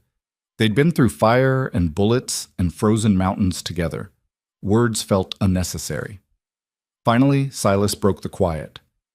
"Whatever happens tomorrow." "Don't," Vivian interrupted. "Don't say goodbye or make speeches. We're not done yet." "I was going to say whatever happens tomorrow. I'm glad it was you. In that jail cell, I mean. If I had to be forced into marriage, glad it was someone who fights back." Vivian felt tears threaten and blinked them away. "I'm glad too. You could have signed that deed, walked away, saved yourself. You didn't." "Neither did you. We're a pair of stubborn fools." "Yeah, but we're alive." He left shortly after, and Vivian finally slept, dreamless and deep. Morning came bright and cold.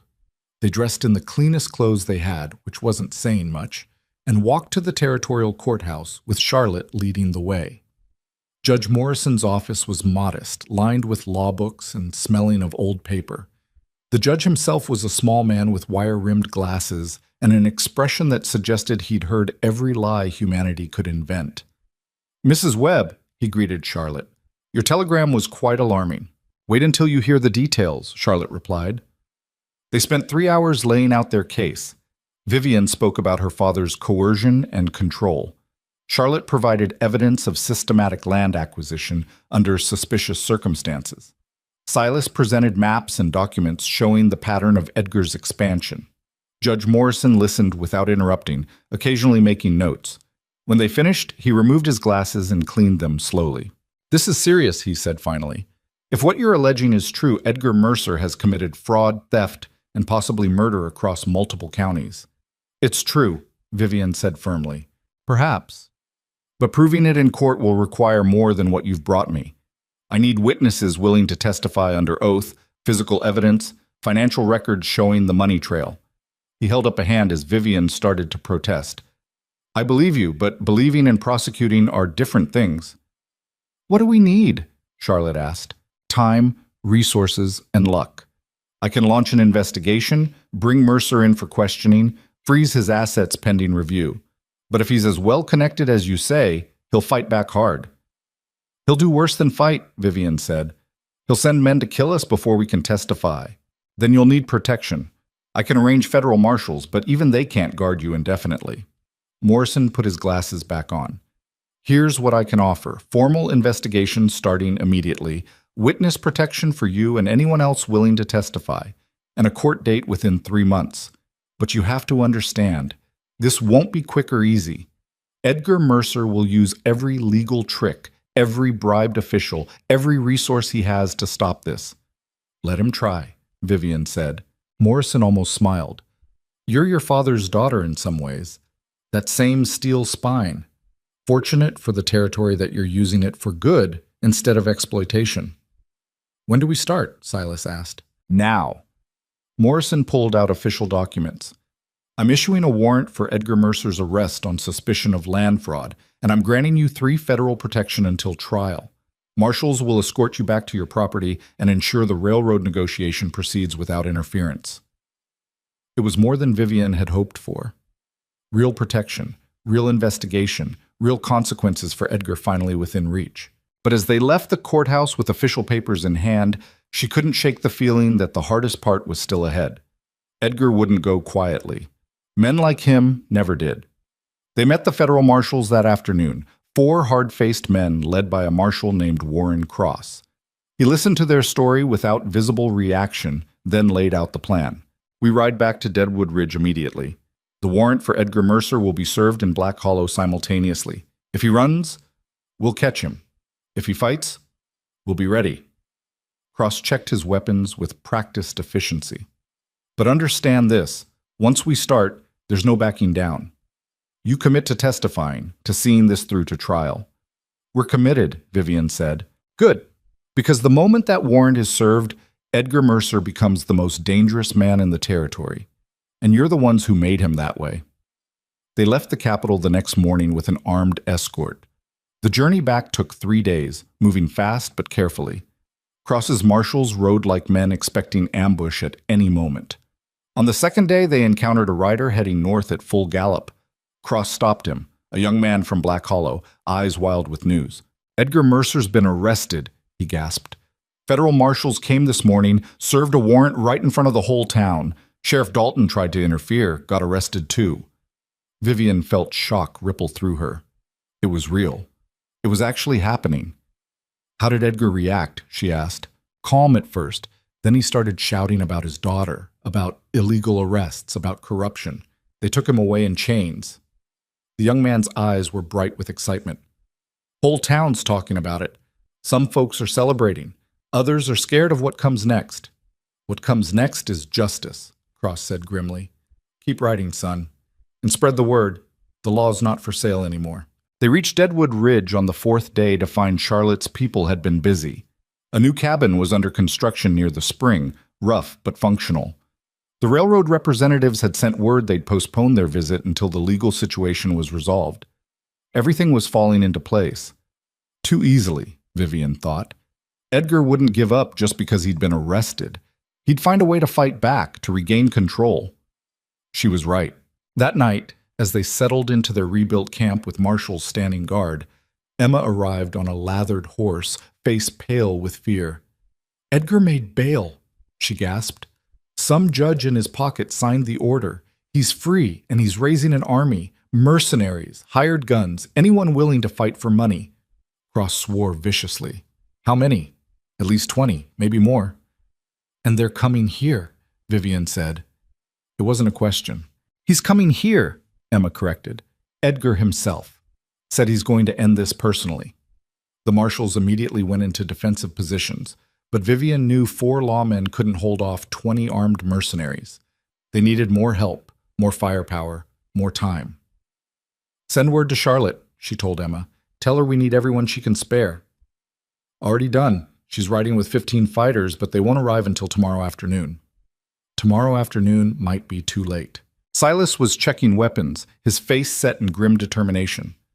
We hold the high ground. We've got the spring for water, supplies for a few days. We can outlast them. Or they burn us out again, Vivian said. Not with federal marshals present. That's attacking government officials. Even Edgar's not that stupid. But looking at the darkness gathering beyond their firelight, Vivian wondered if desperation had finally pushed her father past the point of rational calculation. Edgar Mercer was coming with an army, and tomorrow, one way or another, this war would end. They came at dawn, exactly as Silas predicted. Vivian was on watch when she spotted the dust cloud rising from the southern approach, too large to be anything but a significant force. She counted riders as they emerged from the early morning haze. 23 men, all armed, moving with the confidence of people who expected to win. And at the front, sitting tall in his saddle like some avenging general, was Edgar Mercer. "They're here," she called down to the camp. Marshal Cross was already moving, positioning his 3 men at strategic points around the half-built cabin and the spring. Silas took up position on the high rocks to the east, rifle ready. Vivian checked her pistol for the 10th time and tried to keep her hands from shaking. "Remember," Cross said, voice carrying to everyone. "They fire first. They're attacking federal officers. Let them make the mistake." But Vivian knew her father. Edgar didn't make mistakes. He created situations where other people made them for him. The riders stopped just outside rifle range, and Edgar dismounted slowly. He was dressed impeccably despite the trail dust, every inch the respectable landowner. Behind him, his hired guns fanned out in a loose semicircle. "Vivian!" Edgar's voice echoed across the canyon. "I'm here to talk!" Edgar's Sheshusaun. "You're here under arrest!" Cross shouted back. "You made bail illegally and violated the terms of your release." "I made bail through proper legal channels, and I'm well within my rights to visit my own daughter." Edgar spread his hands, the picture of reasonableness. "I'm unarmed. See? I just want to have a conversation." "He's lying," Silas muttered from his position. "He's never unarmed." Vivian knew it too. But Cross was bound by law, and the law said Edgar had a right to speak if he came peacefully. "Come forward alone," Cross ordered. "Slowly. Hands where I can see them." Edgar walked toward them with measured steps, and Vivian felt her chest tighten with each footfall. This was the man who'd controlled her entire life, who'd broken her mother, who'd destroyed countless families in his quest for power. And now he was walking into her camp like he owned it, which, in his mind, he probably still did. He stopped 20 feet away, well within the marshal's perimeter, but not close enough to be an immediate threat. "Hello, daughter," he said pleasantly. "You're looking well. Frontier life seems to agree with you." "What do you want, Edgar?" His smile tightened at the use of his first name. "Is that any way to address your father? You stopped being my father the day you tried to sell me like livestock. I tried to secure your future, to give you a proper husband, a proper life." He glanced at Silas with obvious disdain. "Instead, you chose to live in squalor with a criminal. He's more honest than you'll ever be." Edgar's expression hardened. "This rebellion of yours has gone far enough. You've embarrassed me publicly, damaged my business relationships, and allied yourself with people who want to see me destroyed. I'm here to offer you one final chance to end this peacefully." "How generous," Vivian said flatly. "Drop the charges. Admit you were coerced into this marriage. Return to Black Hollow, and we'll annul the whole mess. I'll even let your mountain man go free. No one else needs to die." "Die?" Marshal Cross stepped forward. "Is that a threat?" "It's a reality, Marshal. My daughter has made powerful enemies. The railroad companies, the territorial government, business interests who don't appreciate disruption. If she continues down this path, someone will eventually kill her. I'm trying to prevent that. By bringing 20 armed men to her home? Cross's hand rested on his pistol. Forgive me if I question your motives. I brought protection from people like you who filled her head with lies about me. Edgar's voice took on a wounded tone. I'm her father.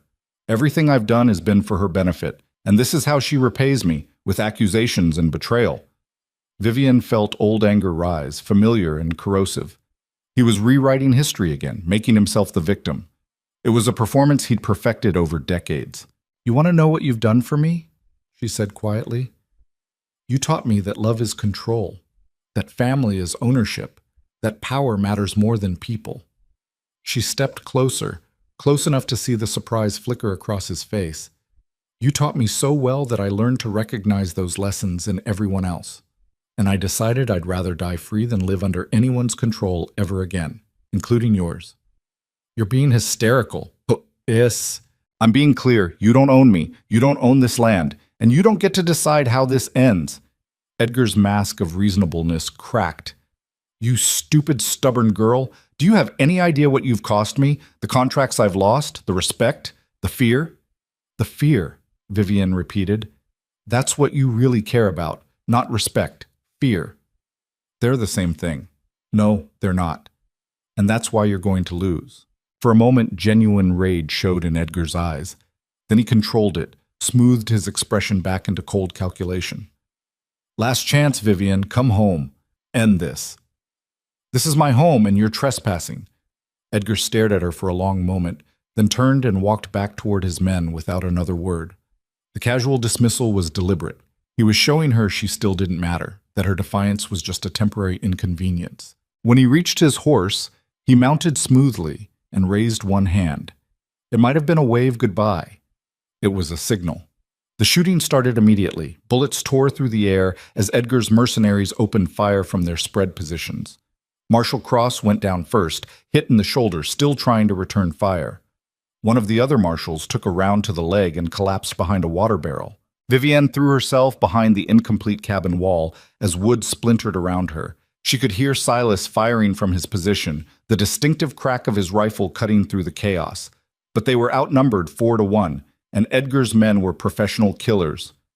Fall back to the spring, Cross shouted through gritted teeth, clutching his bleeding shoulder. Defensible position. They retreated in stages, providing covering fire for each other. Vivienne fired until her pistol was empty, reloaded with shaking hands, fired again. One of Edgar's men fell from his horse. She didn't know if she'd hit him or if it was Silas's shot. The spring was surrounded by rock formations that provided natural cover. They made it there with all 4 marshals still alive, though 2 were wounded.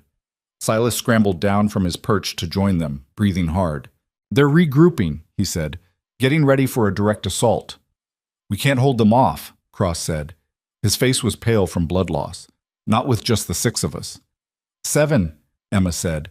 She'd grabbed a rifle and positioned herself behind a boulder, looking terrified but determined. I can shoot. Against trained mercenaries? Cross shook his head.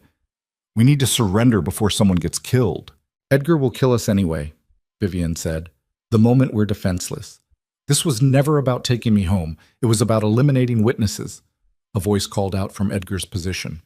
You've got 1 minute to come out unarmed. After that, we're coming in. They're bluffing, Silas said. They charge our position, they'll take casualties. Professional guns don't like dying for someone else's grudge. They're being paid enough to try, Cross countered, and we're... The sound of hoofbeats cut him off. Not from Edgar's direction, but from the north. Lots of them. Charlotte Webb came over the ridge like cavalry from some old war story, leading 15 riders armed to the teeth. Behind them came more. Townspeople from Black Hollow, ranchers Edgar had wronged, families he'd destroyed. At least 30 more, maybe 40. Edgar's mercenaries turned to face this new threat, suddenly finding themselves surrounded instead of surrounding. Charlotte rode right up to Edgar's position, rifle across her saddle. Mercer, you're under arrest by federal warrant. Order your men to stand down. This is a private family matter, Edgar shouted back, but his voice had lost its certainty. Private family matters don't involve massacring federal marshals. Charlotte gestured at the assembled crowd. Every person here is willing to testify to your crimes. Land theft, murder, fraud, intimidation, you're done. Edgar looked at his mercenaries, at the crowd gathering against him, at his daughter standing defiant in the spring. Vivian could see him calculating odds, looking for an angle, trying to find a way to win. There wasn't one. "Stand down," he ordered his men quietly. "But I said stand down." His voice cracked like a whip. "I'll handle this through legal channels." The mercenaries lowered their weapons slowly, clearly unhappy but unwilling to fight against such overwhelming numbers. Marshal Cross, still bleeding but functional, moved forward with his remaining men. "Edgar Mercer, you're under arrest for assault on federal officers, attempted murder, and violation of bail conditions." Cross's voice was steady despite the pain. "You have the right to... I know my rights," Edgar snapped, "and I know enough lawyers to bury all of you in legal proceedings for the next decade." "Maybe," Cross said, "but you'll do it from a cell." They bound Edgar's hands and put him on a horse. He sat there with rigid dignity, refusing to look at Vivian, but as they started to lead him away, she walked over. "Edgar." He finally met her eyes. "You were wrong about one thing," she said quietly.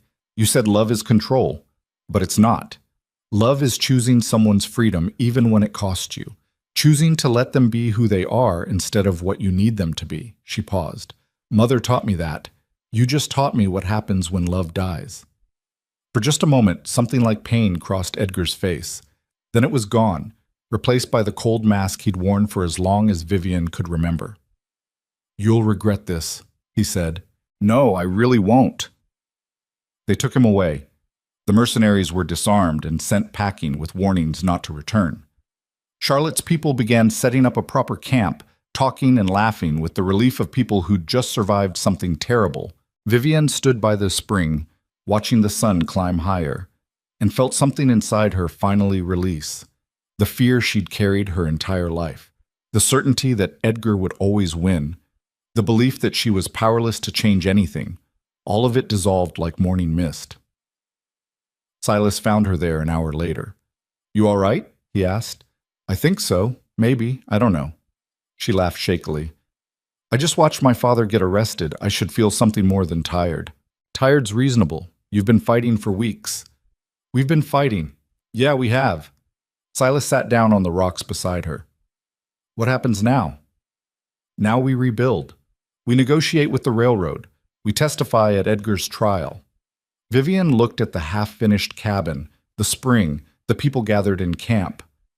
"We figure out what normal life looks like when you're not constantly running."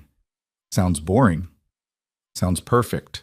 The trial happened 3 months later in the territorial capital.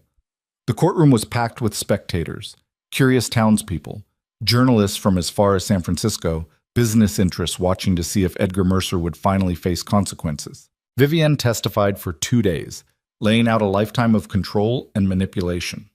The Johnsons testified about their burned ranch. Patterson's widow spoke about her husband's mysterious death. Charlotte provided evidence of systematic fraud across multiple counties. And in a surprise that shocked everyone, Edgar's young ranch hand, the one who'd glanced back with doubt in his eyes, came forward with detailed accounts of intimidation, bribery, and violence he'd witnessed while in Edgar's employ. The prosecution built a case so overwhelming that even Edgar's expensive lawyers couldn't dismantle it. The jury deliberated for 6 hours. Guilty on 12 counts of fraud, 3 counts of theft, 2 counts of conspiracy to commit murder, and 1 count of assault on federal officers. Edgar Mercer was sentenced to 20 years in territorial prison. He didn't look at Vivian as they led him away in chains. She didn't look away. The railroad contract was finalized 2 weeks after the trial. Harrison Boyd negotiated in good faith, and Vivian found herself signing papers that guaranteed water access for the next 50 years in exchange for payments that would fund a dozen ranches and more. "You could live like royalty on this," Boyd said as they completed the paperwork. "I could," Vivian agreed, "but I'm thinking I'll use it to help the families Edgar destroyed, rebuild what he tore down." "That's unusually generous. That's unusually fair." With the contract money, they rebuilt Deadwood Ridge properly. The cabin became a house, nothing fancy but solid and weatherproof with an actual roof that didn't leak. They helped the Johnsons buy back their ranch. They funded a school in Black Hollow. They created opportunities Edgar had spent decades destroying. The town that had mocked their forced marriage started calling them by different names.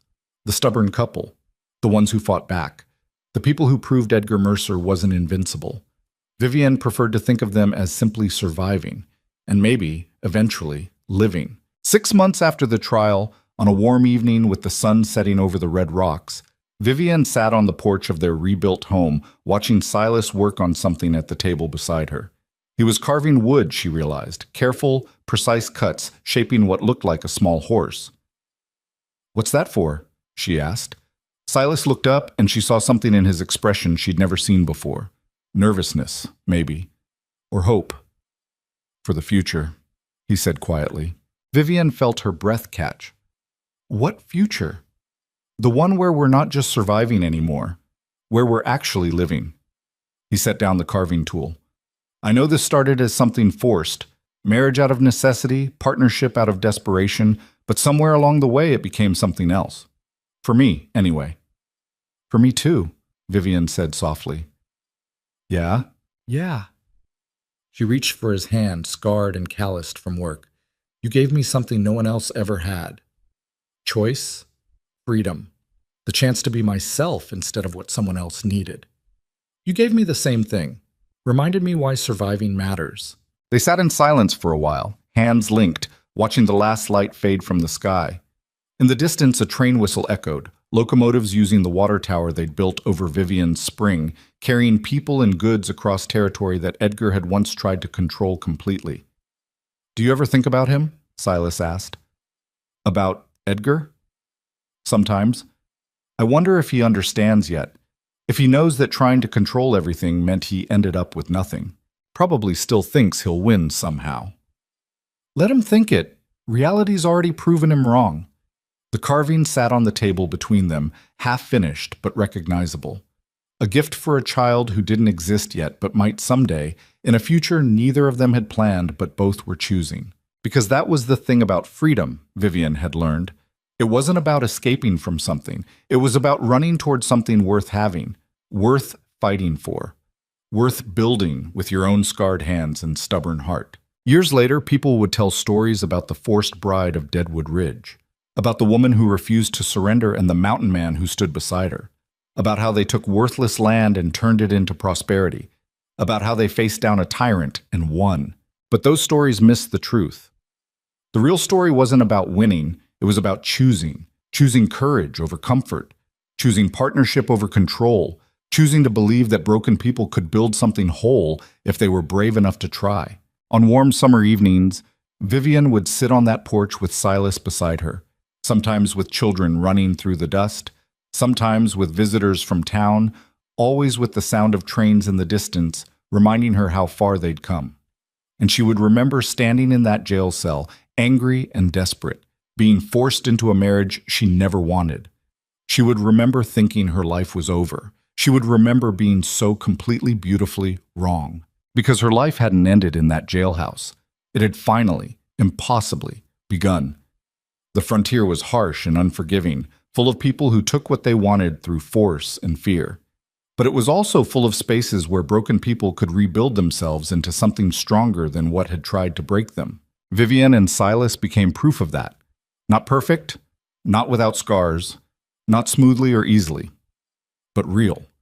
Surviving had turned into living, and living had turned into something neither of them had words for but both understood. Some things you couldn't plan. Some things you couldn't control. Some things you just had to choose, and then fight for with everything you had. They'd chosen each other in that jail cell, forced by circumstance, but choosing nonetheless. They'd kept choosing every day since. And in a world built on power and fear, those small daily choices to stand together, to fight together, to build something together, those turned out to be the most revolutionary act of all. The trains kept running through Deadwood Ridge, carrying water from a spring nobody thought was valuable until two people refused to surrender it. Carrying goods and people across territory that Edgar Mercer had tried to own but never really controlled. And on quiet evenings, when the work was done and the future felt less like a threat and more like a promise, Vivian would look at the man beside her, The stranger who'd become a partner, the partner who'd become something more, and she would think about all the things they'd survived to get here. The fire, the bullets, the mountains and the cold, the trial, the fear, all of it leading to this moment, this choice, this life they'd built from nothing but stubbornness and faith in each other. "You ever regret it?" Silas asked one evening, as if reading her thoughts. "Which part?" "All of it. Marrying me, fighting Edgar, choosing this life." Vivian considered the question seriously. Her back ached from work. Her hands were rough.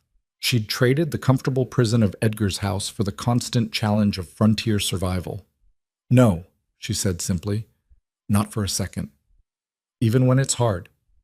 Especially when it's hard, because it's mine, ours. We chose it." And that, in the end, was the whole truth of their story. Not that they won some grand battle or defeated evil or built an empire, but that they chose freedom over safety, partnership over control, and the hard, uncertain future over the comfortable certainty of surrender. They chose each other, every day, in 1,000 small ways. And those choices, laid end to end, built a life worth living. The sun set over Deadwood Ridge, painting the rocks red and gold. Tomorrow would bring new challenges, new decisions, new reasons to keep fighting. But tonight, they sat together on the porch of the home they'd built, and they were exactly where they chose to be. That was enough. It was everything.